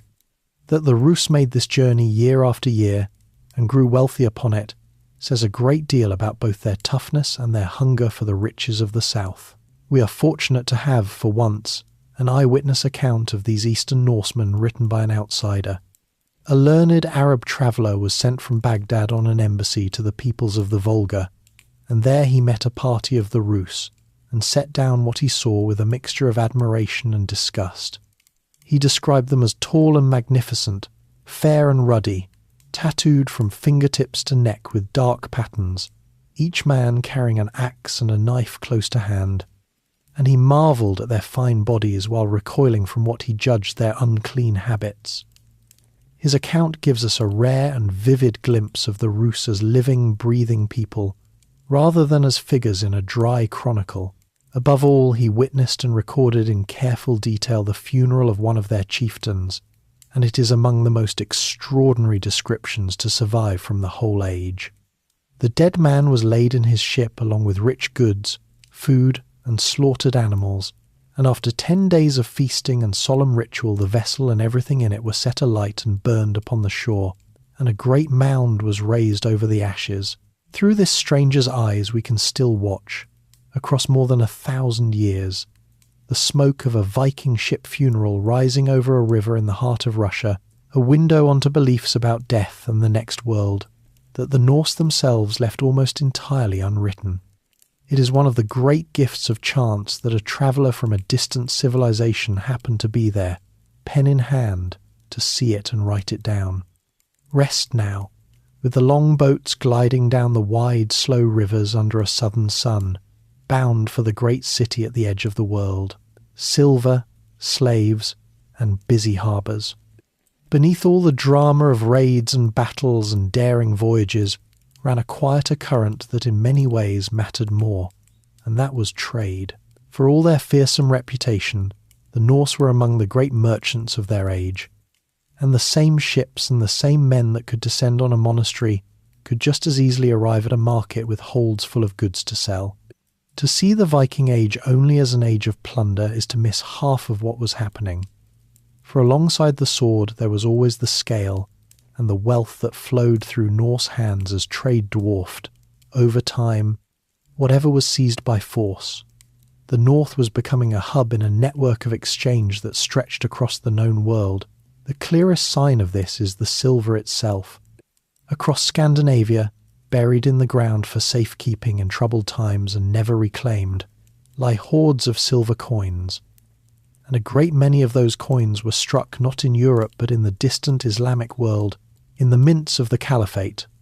Hundreds of thousands of these Arab coins have been found in Norse soil, mute evidence of a trade that ran all the way from the markets of Central Asia, up the Russian rivers and into the far north. The Norse did not, for the most part, use these coins as money in the way we would, counting them out by their face value. Instead, they treated silver by weight, chopping coins and ornaments into fragments and weighing them on small folding scales to make a payment, so that a merchant carried his wealth as a pouch of silver bits to be measured out. Those little scales and sets of weights turn up again and again in Norse graves, as much a mark of the trader as the sword was of the warrior. To handle all this exchange, the Norse built true towns, something their world had largely lacked before. The greatest of them was Hedeby, at the base of the Danish peninsula, superbly placed where goods could be carried the short distance overland between the North Sea and the Baltic, avoiding the long and dangerous voyage around the top of Denmark. Hedeby grew into a bustling town of craftsmen and merchants, crowded with workshops where smiths, jewellers, comb makers and leatherworkers plied their trades, its harbour thick with ships from many lands. Across the Baltic lay another great market town, Birka, in what is now Sweden, and there were others besides, each a knot in the web of trade, each a place where the goods of a dozen distant regions changed hands. These towns were something new in the north, permanent centres of manufacture and commerce, and they mark the moment when Norse society began to grow more complex, more connected, and more wealthy than the world of scattered farms alone could ever have been. The goods that flowed through these markets came from every corner of the Norse Reach. From the far north came furs, walrus ivory, walrus hide rope, eiderdown, and falcons prized by the nobles of distant lands. From the Baltic came amber, that golden fossilized resin so loved for jewellery. From the workshops of the towns came fine metalwork, weapons, and ornaments. And into the north came silk and spices and wine and glass and silver from the south, and much else besides, so that a wealthy Norse household might eat from imported vessels and dress in cloth that had begun its journey thousands of miles away. The people so often pictured as isolated barbarians were in truth plugged into one of the widest trading systems the world had yet seen. Yet we must not paint too gentle a picture, for one of the largest and most profitable of all these trades was the trade in human beings. Slavery, as we have seen, ran deep through Norse society, and the capturing and selling of slaves was a central part of the Viking economy, not an occasional cruelty but a steady business. Many of the raids that fill the chronicles were in part slaving expeditions, and the captives seized in Ireland, in Britain, in the Slavic lands of the East, were marched to the markets and sold on, often ending far from home in the households of the wealthy South. The word we still use, slave, carries in its very origins a memory of the Slavic peoples, so many of whom were sold in this trade. It is a dark thread, but an honest account of the age cannot leave it out, for a great part of the silver that made the Norse rich was, quite literally, the price of other people's freedom. This web of trade did more than make individuals wealthy. It slowly reshaped Norse society itself. The towns needed protection and order, which encouraged the rise of stronger rulers who could provide them. The wealth flowing through the markets gave ambitious chieftains the means to hire followers, build ships, and extend their power over their neighbours. The contact with the great kingdoms and empires of the south exposed the Norse to new ideas, new fashions, and above all, to new ways of organising a state, with kings and coined money and a single official religion. The merchant, in his quiet way, was carrying home not just silver and silk, but the seeds of a transformation, the ideas and the resources that would eventually turn the loose Norse world of independent chieftains into organised Christian kingdoms. In this way, the trade routes were laying the groundwork for the very changes that would, in the end, bring the Viking Age to a close. As the North grew richer and more connected, as towns rose and wealth concentrated, the old world of countless small chieftains, each ruling his own valley, began to give way to something new. The ambition to weld those scattered pieces into real kingdoms under powerful kings. That story of kings rising and nations forming is where our path now turns. As the age went on, the very way the Norse handled wealth began to change, and that change is a quiet marker of everything else that was happening to them. In the early days they had no coins of their own and cared nothing for whose face was stamped on a piece of silver, valuing it only by its weight in the scales. But as kings grew stronger and towns grew larger, the rulers of the north began to strike their own coins, stamped with their own names and symbols, for the right to mint coinage was a mark of real kingship, a way for a ruler to declare his authority and to take a profit from the trade that flowed through his lands. The shift from chopped-up fragments weighed on a balance to proper minted coins was a small revolution, a sign that the Norse world was growing into organised states with rulers who governed markets rather than mere chieftains who raided them. The trade in human beings, meanwhile, had its own grim capitals, and chief among them was Dublin, the Norse town on the Irish coast, which became one of the busiest slave markets in all of Western Europe. Captives seized in raids across Ireland and Britain were brought there to be bought and sold and shipped onward to distant buyers, and the profits of this cruel commerce helped to build the wealth of the town. It is an uncomfortable truth that some of the most prosperous and sophisticated centres of the Norse world rested in part upon the buying and selling of the unfree, and that the same ships which carried amber and furs and fine silverwork also carried, packed into their holds, men and women torn from their homes and bound for a life of bondage far away. Rest now, amid the din of the marketplace, the ring of the smith's hammer and the soft click of silver weighed on the scales as the north grows quietly, steadily richer, kings rising from many chiefs. For most of the Viking Age, as we have seen, there was no such thing as a king of Denmark or a king of Norway in any full sense. There were instead many local chieftains and petty kings, each ruling his own district, each jealous of his independence, bound to the others only by shifting alliances and frequent feuds. But over the course of the 9th and 10th centuries, a great change came over the Norse homelands, as ambitious and powerful men began the long, bloody work of gathering these scattered lordships together into single kingdoms. The age that had begun with raiders slipping out of 100 separate harbours would end with organised nations ruled by mighty kings. And the story of how that happened is the story of the North growing up into the shape of the countries we know today. In Norway, the first great step had been taken, as we heard, by Harald Fairhair, who, according to tradition, swore not to cut or comb his hair until he had made himself master of all Norway, and who fought his way to dominance over the many small kings of that mountainous land. His unification was rough, and did not fully hold after him, and Norway would be fought over and divided again many times, but he had planted the idea that all of Norway might answer to a single crown, and that idea would never quite go away. It was his consolidation, we should remember, that had driven so many independent-minded chieftains to flee across the sea to Iceland rather than bow, so that the making of the Norwegian kingdom and the settling of the Atlantic were two halves of the same story. But it was in Denmark, the richest and most centrally placed of the Norse lands, that the making of a true kingdom went furthest and left the clearest monument. There, in the 10th century, a king named Gorm the Old ruled from a place called Jelling, and it was his son who would complete the work and announce it to the world.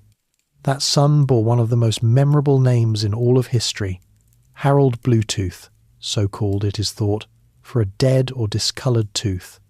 Harald was a formidable ruler who extended and secured his grip over the whole of Denmark, and who also, for a time, claimed lordship over parts of Norway, drawing the Norse lands together under his hand as no one before him had managed.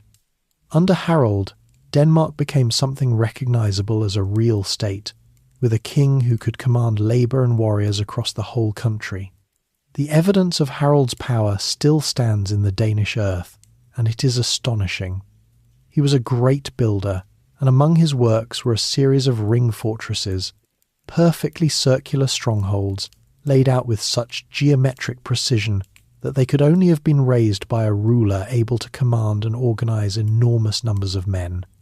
He strengthened the great defensive wall across the base of the Danish peninsula, the Danevirke, that guarded the land against enemies from the south. He built bridges and improved the roads. All of this speaks of a central authority of a kind the Norse world had not known before. A king who could marshal the resources of a whole kingdom and bend them to his will, rather than a mere chieftain leading the followers of his own hall. But Harold's greatest monument is a pair of carved stones at Jelling, and on the larger of them he left, in effect, the birth certificate of his kingdom. In runes carved into the stone, Harold declared that he had won for himself all of Denmark and Norway, and that he had made the Danes Christian. Those few lines, cut into granite more than 1,000 years ago, are the first time the name Denmark appears within the country itself, and they mark the moment a loose collection of Norse territories declared itself a single Christian kingdom under one king. The larger Jelling stone, with its bold carving of Christ and its proud inscription, is treasured to this day as a foundation monument of the Danish nation, a place where you can still stand and read a king's own words announcing the making of his country. Notice what Harold chose to boast of on that stone, for it tells us how the world was changing. He was proud not only that he had united the land by conquest, but that he had brought his people to the new faith, that he had made the Danes Christian. This was no small thing, and it was no accident. Across the Norse world, the powerful men who were building kingdoms were coming to see that the old religion of many gods and independent chieftains did not suit the kind of centralized, orderly, respectable state they wished to rule. The great Christian empires to the south, with their single god, their kings anointed by the church, their learning and their written law, offered a model of power that ambitious Norse rulers increasingly wanted for themselves. To be a Christian king was to be a real king in the eyes of the wider world, the equal of the rulers of Francia and Byzantium, rather than a heathen chief on the barbarous fringe. And so the rise of kings and the coming of Christianity marched together, two sides of the same great transformation.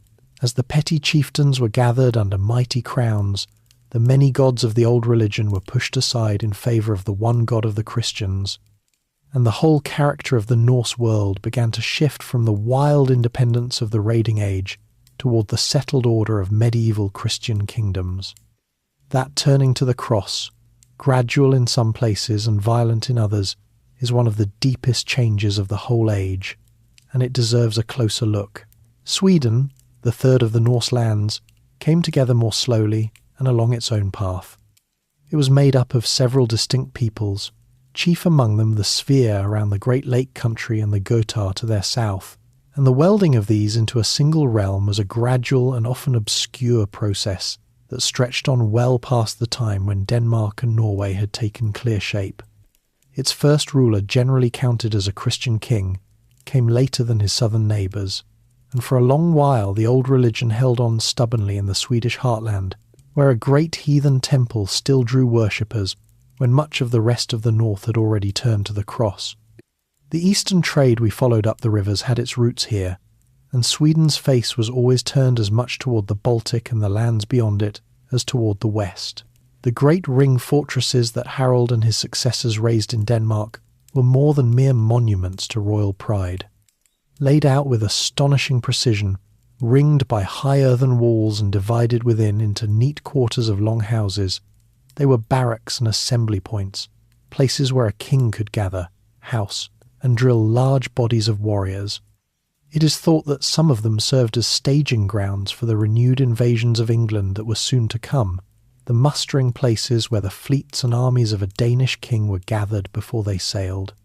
The very earth and timber of the north were being organised now for war on a national scale, no longer the affair of a single chieftain and his hall, but the deliberate work of a whole kingdom marshalling its strength. Rest now, with the great stone standing proud at Jelling in the northern dusk, a king's boast carved into it, marking the birth of a nation and the dawn of a new faith, the slow turning to the cross. The change of religion that swept over the Norse world was one of the most profound events of the whole age, and yet it did not happen all at once or in a single way. In some places it came gently, through the patient work of missionaries and the slow drift of custom. In others it was driven through by force, by kings who broke the old worship with fire and sword. And for a long stretch of years the two faiths lived side by side, mingling and overlapping, before the cross finally won out. To understand how the Vikings ceased to be the Vikings, we have to follow this long, uneven turning from the old gods to the new. Christianity had been reaching into the edges of the Norse world for a long time before it triumphed. Missionaries had ventured north even in the raiding years, and Norse merchants and warriors who spent time in Christian lands, at the markets, in the service of Christian kings, in the Varangian Guard at Constantinople, could hardly avoid rubbing up against the new faith and its powerful, wealthy, orderly world. Many of them adopted a halfway position, accepting a preliminary blessing that let them trade and mix freely with Christians, while stopping short of full baptism, keeping a foot in each camp. For a practical, trading people, this made good sense, and it meant that Christian ideas were seeping into the Norse world through ordinary contact long before any king commanded it. For a while, the two religions simply coexisted, and the archaeology shows it beautifully.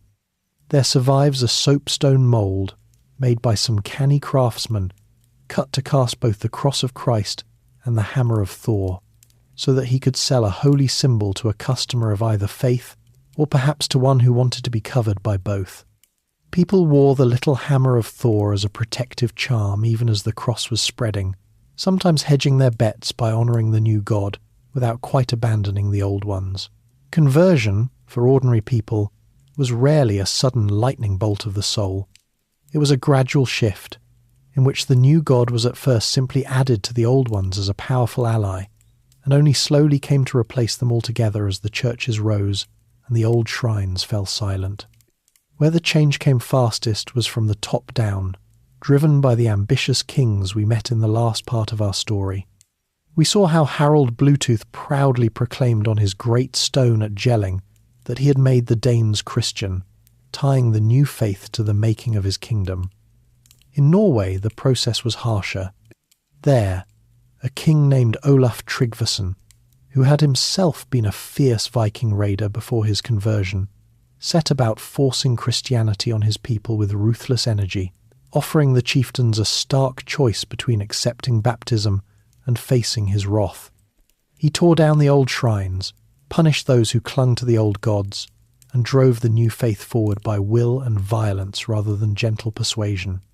For rulers like him, Christianity was not only a matter of belief, but of power, a way to bind a kingdom together under one God, as it was being bound together under one king, and to join the respectable family of Christian nations. Not everywhere was the change so bloody. In Iceland, that land of free farmers governing themselves through the Althing, the question of religion threatened to tear the young society apart. As Christians and heathens hardened into hostile camps that seemed ready to come to blows and break the country in two, but the Icelanders, in a moment that shows their genius for law and compromise, chose to settle the matter not by fighting but by judgment. Around the year 1000, at the Althing, they placed the whole dispute in the hands of a single respected law speaker, a heathen himself, and agreed to abide by whatever he decided. He withdrew and lay beneath a cloak for a day and a night, thinking it through, and then rose and delivered his ruling. For the sake of peace and unity, he declared, all Icelanders should accept baptism and become Christian in public, while those who wished might quietly keep some of the old ways in private for a time. And so an entire nation changed its religion by a reasoned decision of its assembly, without a drop of blood, which must be one of the most remarkable conversions in all of history. The coming of Christianity changed far more than the names of the gods people prayed to. It transformed the whole texture of Norse life. The dead, who had once been buried with their weapons, their goods, and sometimes their ships, and even their servants to serve them in the next world, were now laid in simple Christian graves facing the rising sun, their journey entrusted to the mercy of God rather than to the treasures of this life. Churches rose where shrines had stood. With the priests came the written word on a scale the North had never known. For the Church brought books and Latin and the habit of writing things down, and it was under the wing of Christianity that the Icelanders would later set down the very sagas that preserve the memory of the pagan age. The old practice of slavery slowly weakened under Christian influence, and the whole moral world of the people gradually shifted from the fierce, honour and vengeance code of the sagas toward the new religion's ideals, however imperfectly those ideals were followed. By the close of the age, the transformation was all but complete. The Norse had become Christian peoples, ruled by Christian kings, worshipping in stone churches, burying their dead in consecrated ground, and taking their place among the ordinary nations of medieval Europe. The old gods, Odin and Thor and Freya, faded from worship into story, remembered as characters in tales rather than powers to be feared and served. Something wild and distinctive was passing away, and something more settled and more familiar was taking its place. But before the age closed, the Norse would blaze up one last time in a burst of royal power and ambition, as a Danish king came astonishingly close to binding the whole world of the northern seas into a single mighty empire. The old religion did not surrender everywhere without a struggle, and its last great stronghold was that heathen sanctuary in the Swedish heartland, at Uppsala. A churchman writing from afar left a famous and lurid description of it, telling of a temple gleaming with gold, where images of the great gods stood together, and of a sacred grove beside it in which, every 9th year, a solemn and terrible festival was held.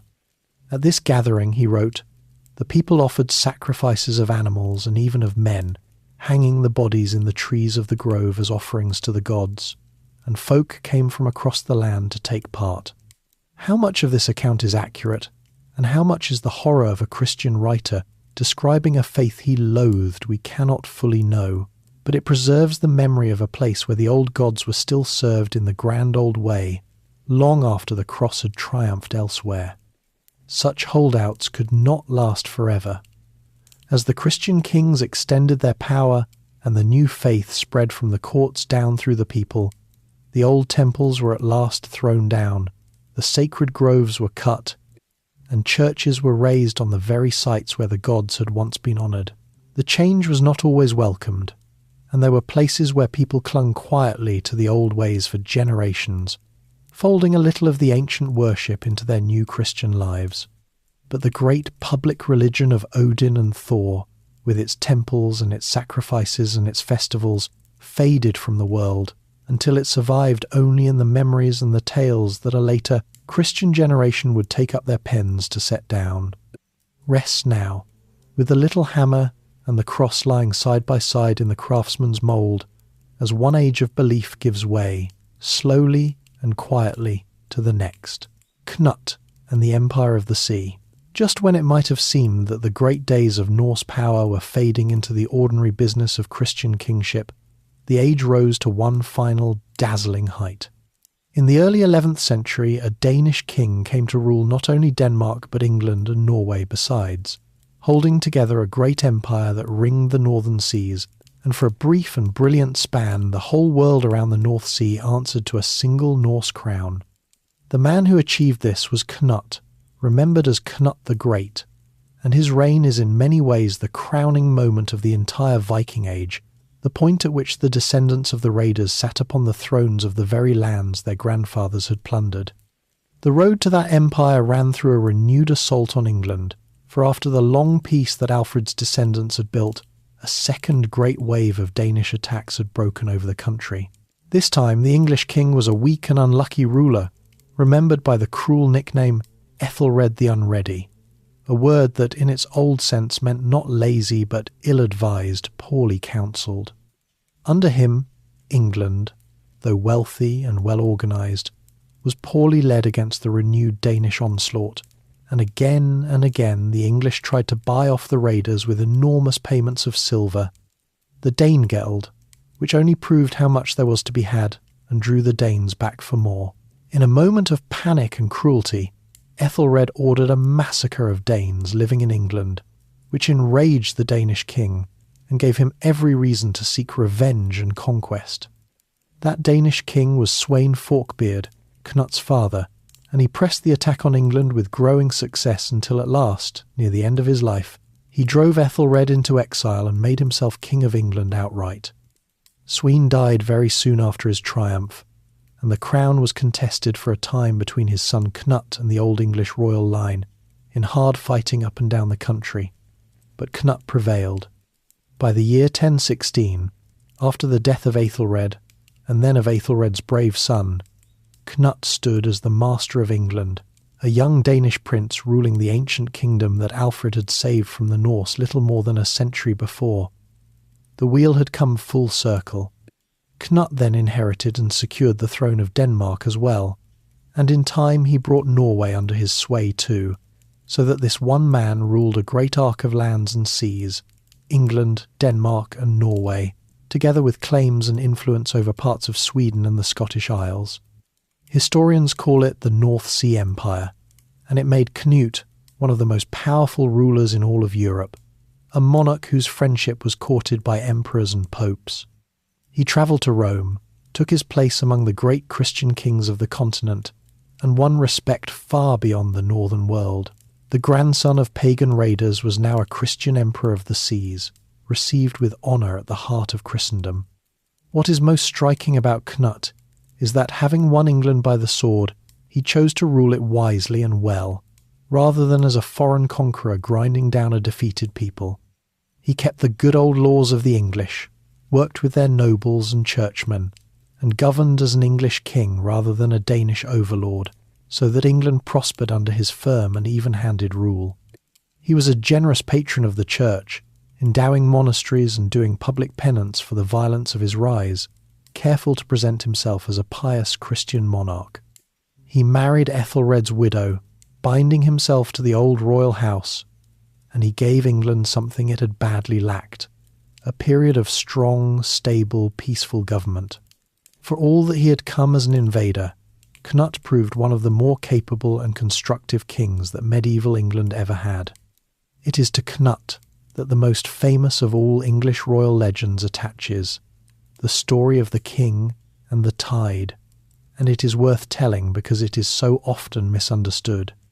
As the tale goes, Cnut, wearied by the endless flattery of his courtiers, who told him he was so mighty that even the sea would obey him, had his throne carried down to the shore and commanded the rising tide to halt and not to wet his royal feet. The waters, of course, paid him no heed and rolled in as they always had, soaking the king before them all. But Cnut had staged the whole thing on purpose, and he turned to his fawning court and told them to see now how empty was the power of kings, that not even he could command the sea, and that only God, who rules the waves, is truly all-powerful, far from a fool who thought he could stop the tide. Cnut, in the story, is a wise king, rebuking the pride of earthly power, and it is a fitting emblem of his thoughtful reign. Yet the great North Sea Empire that Cnut built rested almost entirely on his own remarkable person, and it did not long outlive him. When he died, still not old, the empire he had gathered fell apart within a few years, divided and quarrelled over by his sons and rivals, none of whom had his ability to hold so many peoples together. England slipped back to a king of the Old English line, and the brief moment when the northern world was one passed away. Cnut's empire was the last and greatest flowering of Viking power, and it faded almost as quickly as it had bloomed, a final blaze of the old northern energy before the age moved toward its close. The manner in which Cnut governed England repays a closer look, for it shows a conqueror who had learned that a kingdom is held more securely by good rule than by fear alone. He divided England into a small number of great provinces, each governed by a powerful earl who ruled in the king's name, and it was under Cnut that certain of these earls rose to enormous power, chief among them a man named Godwin, whom the king raised to govern the rich south and whose family would loom very large in the years that followed. He issued a code of laws drawing on the good old customs of the English, and he took care to be seen as a lawful Christian monarch rather than a foreign tyrant. When he made his journey to Rome, he sent home a remarkable open letter to the people of England, promising to rule them justly and to lighten their burdens, a document that still lets us hear the anxious voice of a king, eager to be thought a good and godly ruler. Yet for all his care, Cnut could not secure the future beyond his own life. The sons who followed him on the English throne were lesser men, and they ruled only briefly before dying young, one after another, so that within a few years of Cnut's death his line had failed, and the crown of England passed back to the old native house, to a pious and unwarlike king named Edward, later called the Confessor. Beneath that restored English king, meanwhile, the mighty earls Canute had raised up, and above all the family of Godwin had grown so powerful that they overshadowed the throne itself. The stage was being quietly set in these very years for the great crisis of succession that would break out when Edward at last died without a child to follow him, and draw down upon England the gathering storms of that most fateful of years. Rest now, with the tide rolling in around a wise king's chair, and the greatest of the northern empires shining for one bright moment before the dusk: Norway, Olaf, and Stiklestad. While Knut was binding England and Denmark together, the third of his kingdoms, Norway, was living through a struggle of its own that would leave a deeper and more lasting mark than all the empire building around it. For Norway was the hardest of the Norse lands to rule, a country of steep valleys and proud, scattered chieftains who had never taken easily to a single master, and the effort to make it both a united kingdom and a Christian one came to a head in the life and death of one determined king. His name was Olaf Haraldsson, and though he lost his kingdom and his life, he would win something greater in the end, becoming the patron saint of Norway and the eternal symbol of the nation itself.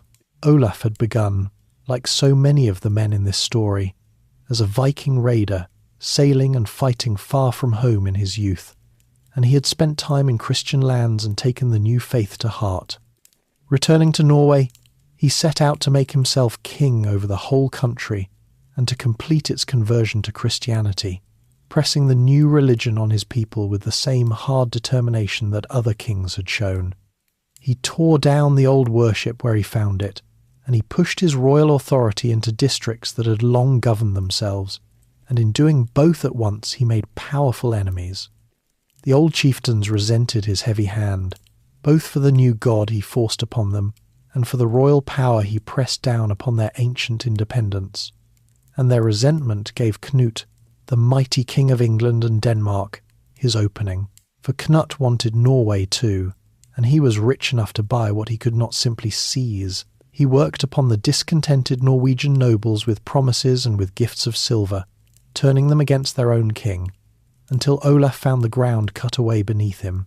Faced with a rising of his own chieftains backed by the wealth and weight of Knut, Olaf was driven out of Norway and forced into exile, fleeing east to take refuge among his kinsmen in the land of the Rus. For a time, it seemed that Knut had added Norway to his empire without a battle, simply by paying the right men, and that Olaf's cause was finished. But Olaf would not accept his loss, and after a time in exile he gathered what followers he could, and came back to Norway to try to win his kingdom again by force. In the year 1030 he marched into his old realm and met his enemies, a great gathering of the chieftains and farmers who had turned against him, at a place called Stiklestad. There, in one of the most famous battles in all of Scandinavian history, Olaf's smaller force was overwhelmed, and the king himself was cut down and killed on the field. In the plainest terms, it was a total defeat.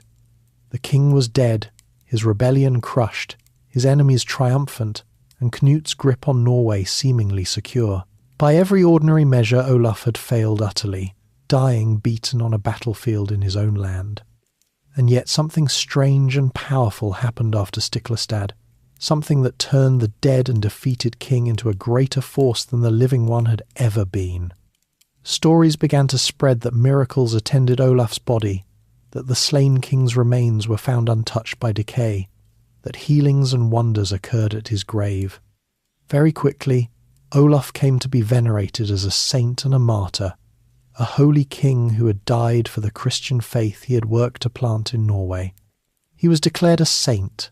His body was enshrined with honour in the great church at Nidaros, the place we now call Trondheim, and his shrine became the most important centre of pilgrimage in all of the north, drawing the faithful from across Scandinavia and beyond. In death, Olaf conquered where in life he had been beaten. The consequences of this were enormous, and they long outlasted Knut's empire. The cult of Saint Olaf gave the new Christian faith deep roots in Norwegian soil, for now Norway had its own holy king, its own martyr, a saint who belonged to the nation itself.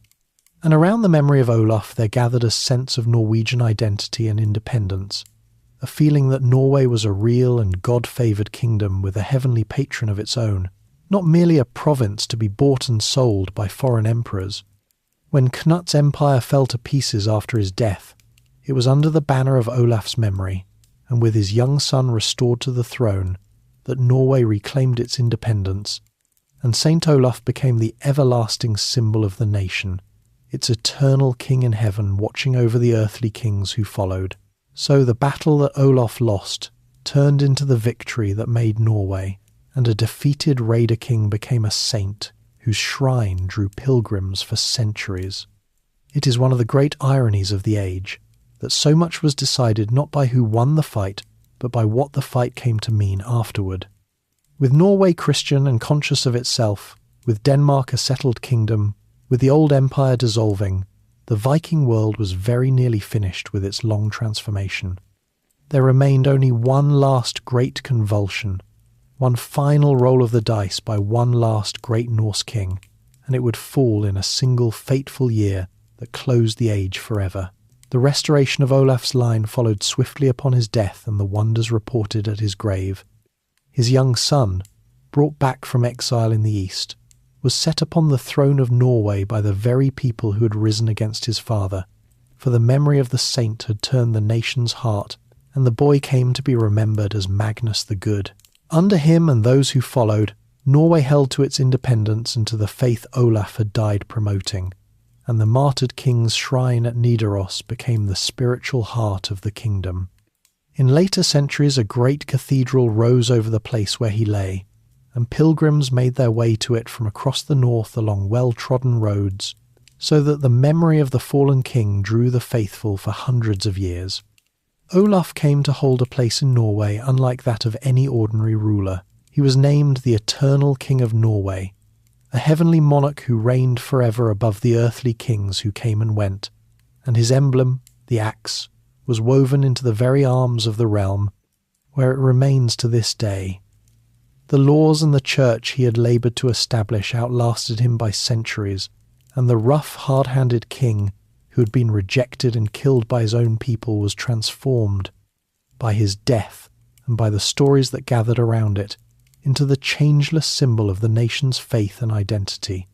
Few men in all of history have gained so much by losing everything, and the strange power of that transformation shows how much, in this age, the meaning of an event could come to matter more than the event itself. Rest now, with the pilgrims filing toward a martyr's shrine in the northern dusk, and a beaten king risen into a nation's undying symbol, the last great northern king. The Viking Age is usually said to end in a single year, 1066, and it ends with the death of a man who was in many ways the last true Viking to sit upon a throne. His name was Harald, called Hardrada, a nickname meaning the hard ruler or the ruthless, and his life reads like a summary of the whole age crammed into one extraordinary career. He had been present as a young man at the Battle of Stiklestad, fighting for his half-brother Olaf, and had been wounded and forced to flee when that battle was lost. From there he had made his way east, exactly as so many northern adventurers did, into the land of the Rus, and onward to Constantinople, where he served for years in the Varangian Guard, the elite bodyguard of the Byzantine emperors. In the service of Byzantium, Harold fought across the Mediterranean world, in the islands, and in distant campaigns, winning fame, and above all, an immense fortune in the emperor's pay and plunder. When at last he made his way home to the north, laden with the wealth of the great city, he used it to make himself king of Norway, the very kingdom his half-brother the saint had died to hold. For 20 years Harold ruled Norway with an iron hand, earning his grim nickname, and he spent much of that time in hard and inconclusive warfare with Denmark, trying and failing to add it to his crown. He was, by any measure, the mightiest warrior king of his generation in the north, a living embodiment of the old Viking spirit, hungry for glory and for land, and as he grew older he cast his eye upon the greatest prize of all, the rich kingdom of England. England in that year was in the midst of a crisis of succession. Its king, Edward, called the Confessor, had died without a son to follow him, and the throne was claimed at once by several powerful men. An English nobleman, Harold Godwinson, the greatest lord in the land, was chosen and crowned by the English. But across the sea in Normandy, Duke William claimed that the crown had been promised to him and prepared to take it by force. And in the north, Harald Hardrada of Norway advanced his own distant claim and resolved to seize England by conquest, just as Canute had done half a century before. To make matters worse for the new English king, his own estranged brother, Tostig, threw in his lot with the Norwegian invader, guiding Harold toward the English shore. England thus faced two great invasions at once, from the north and from the south, and could not be sure which would come first. It was Harald Hardrada who struck first.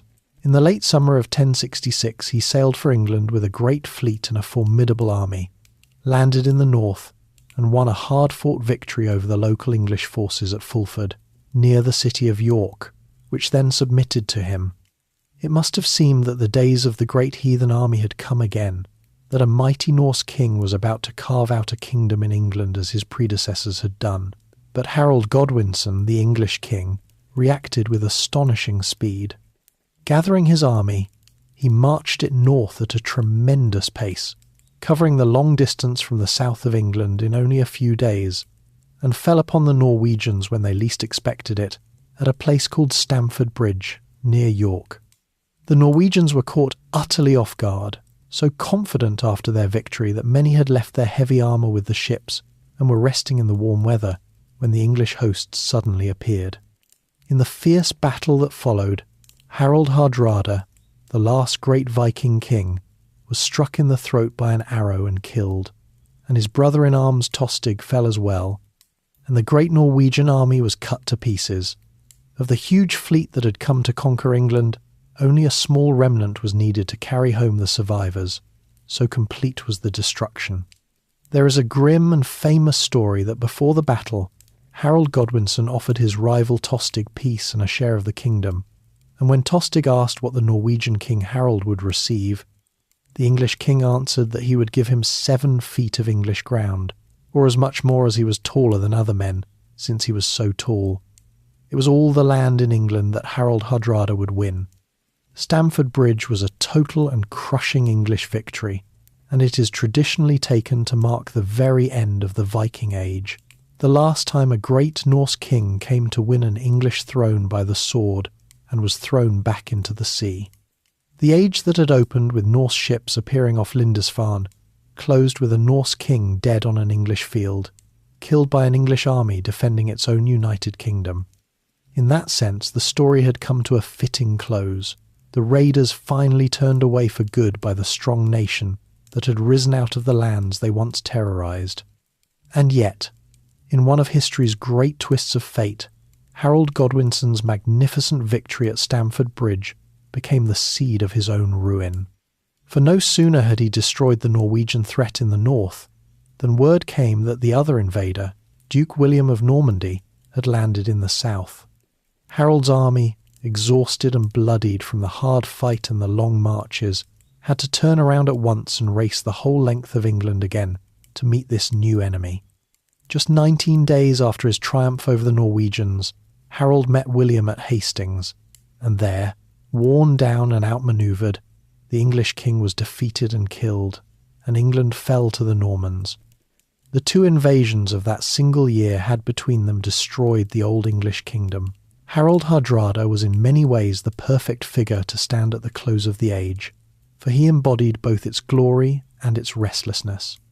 The fortune he had amassed in the emperor's service in the south was said to be so vast that he had to smuggle it home in secret, and with it he made himself the richest and most powerful ruler in the north. He was a builder as well as a warrior, and the town he established as a trading centre on a sheltered fjord in the south of Norway would grow, in the fullness of time, into Oslo, the capital of the country.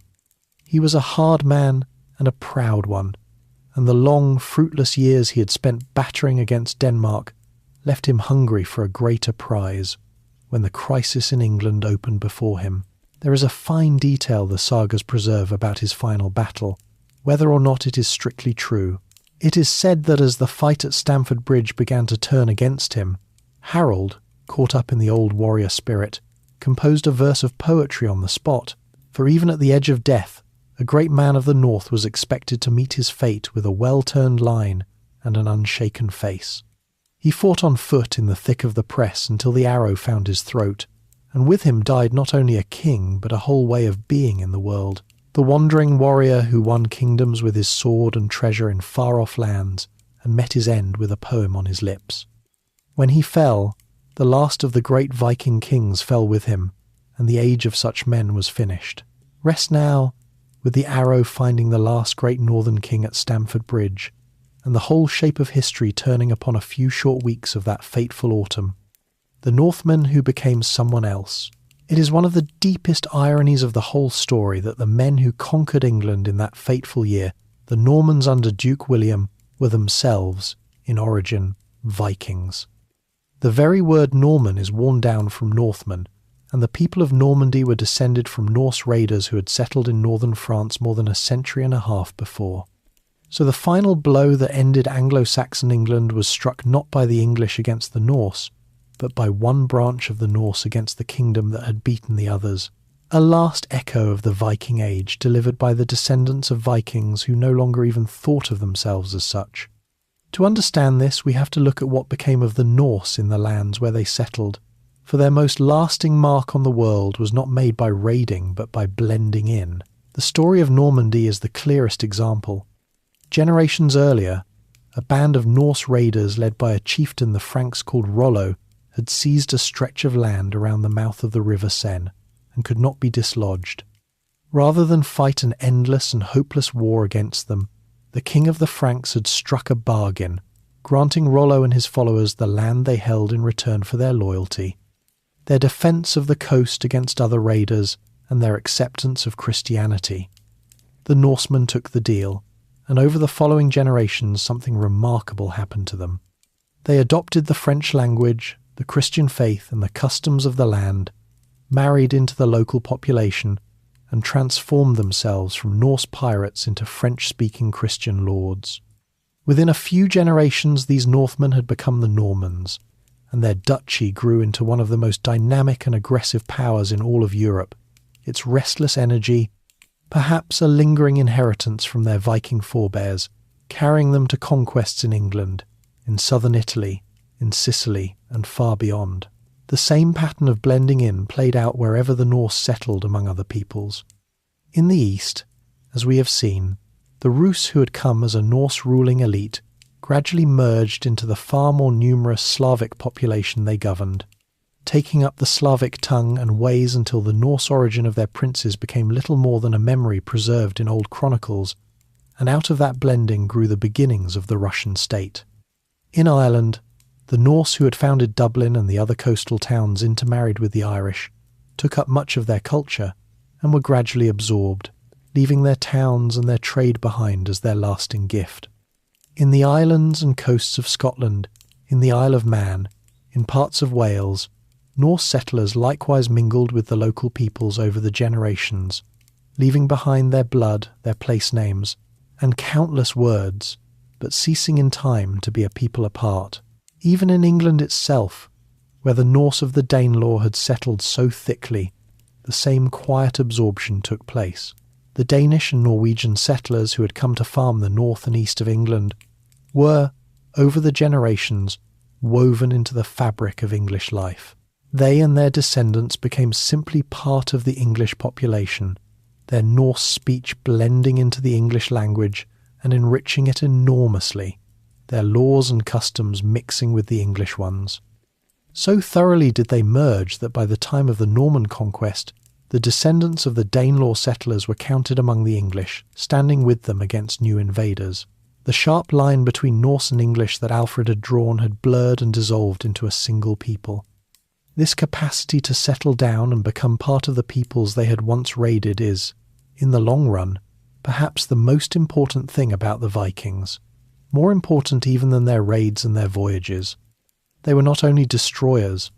Everywhere they went, they eventually put down roots, and in putting down roots they enriched and reshaped the lands they entered. The Norse contribution to the English language alone is enormous. For a great many everyday English words come from the Norse tongue, so ordinary now that no one thinks of them as foreign. They founded cities that still thrive. They mingled their blood so widely that their descendants are past counting across the whole of northern Europe and beyond. The fierce raiders of the early age became, in the end, farmers and merchants and lords and kings, absorbed into the ordinary life of medieval Christendom, and so the Vikings did not so much disappear as dissolve, spreading themselves so thoroughly into the peoples of Europe that they ceased to exist as a separate thing, precisely because they had become part of everything around them. The Normans in France and England, the Rus in the East, the Norse-Irish in Dublin, the settlers of the Danelaw, all of them began as Northmen and ended as something new, carrying their inheritance forward under other names. The distinctive world of the raiding age was passing, but its people and their blood and their words and their restless energy were flowing on into the future, hidden inside the nations they had helped to make. That leaves us with the last question of our long journey, the question of why the age of the Vikings ended at all, and of what it left behind for the world that came after. For an age does not simply stop. The conditions that had made it possible changed, one by one, until the whole phenomenon that had begun on a beach at Lindisfarne finally ran its course. To that closing reckoning we now turn. The restless energy of the Normans, that lingering inheritance from their Viking forebears, did not spend itself in England alone. In the very same century, a band of Norman adventurers, younger sons seeking their fortune far from home in the old Viking manor, made their way to the south of Italy, and there carved out lands for themselves by force and cunning, until in time they had conquered the whole of the Italian south and the great island of Sicily, wresting it from its various rulers and founding a rich and brilliant kingdom of their own beneath the Mediterranean sun. From there, the Norman drive carried on into the great expeditions to the Holy Land, where Norman lords won principalities in the east, so that the descendants of the northern raiders left their mark from the cold shores of the North Sea to the deserts of the distant Levant, and here and there, tucked away in odd corners of the map, small living relics of the Norse world outlasted the age that had made them. On a small island in the Irish Sea, settled long before by Norsemen, there survives to this day an open-air assembly of the people, a direct descendant of the old Norse things, which has met and made law in an unbroken line for more than 1,000 years, and has a fair claim to be the oldest continuous parliament anywhere in the world. It is a quiet marvel that in this one place the old Norse practice of free men gathering in the open to govern themselves never died at all, but flowed on down the centuries, carrying a living fragment of the Viking Age into the present day.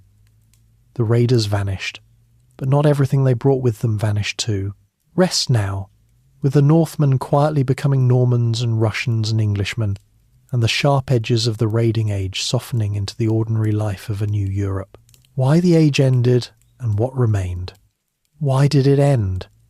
For nearly 3 centuries the Norse had raided, traded, explored, and conquered across a great sweep of the world, and then, over the course of a few generations, the whole thing wound down and the Viking Age passed into history.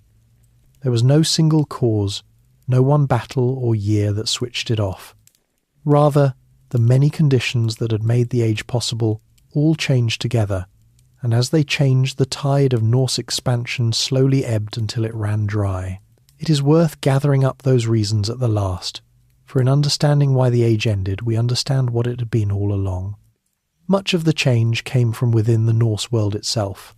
The rise of strong kings and organised kingdoms in Denmark, Norway, and Sweden meant that the restless energy that had once poured out in freelance raids was now gathered up and controlled by rulers who wanted order at home, not bands of independent warriors sailing off on their own account.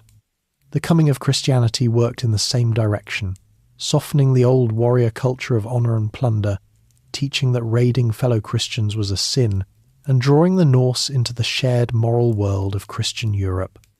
As the North filled up with churches and settled into kingdoms, the young man who might once have gone Viking for silver and fame found that path closing, replaced by service to a king, work in the growing towns, or the ordinary life of a Christian farmer. The wider world had changed as well, and it had learned. The kingdoms that had once lain open and undefended before the Norse ships were open no longer. Alfred and his heirs had shown how a well-organised kingdom, with its fortified towns, its standing defences and its ships, could turn back even the greatest Norse armies, and others across Europe had learned the same hard lessons. Coasts were watched, river mouths were fortified, and the divided, defenceless targets of the early age had given way to stronger, more united realms that could fight back. The easy plunder was gone. Raiding a well-defended Christian kingdom was now a dangerous and often unprofitable business, and the great flow of Eastern silver that had helped fund the whole enterprise had also dwindled as the mines of the Islamic world gave out. The economic engine that had driven so much of the age was running down.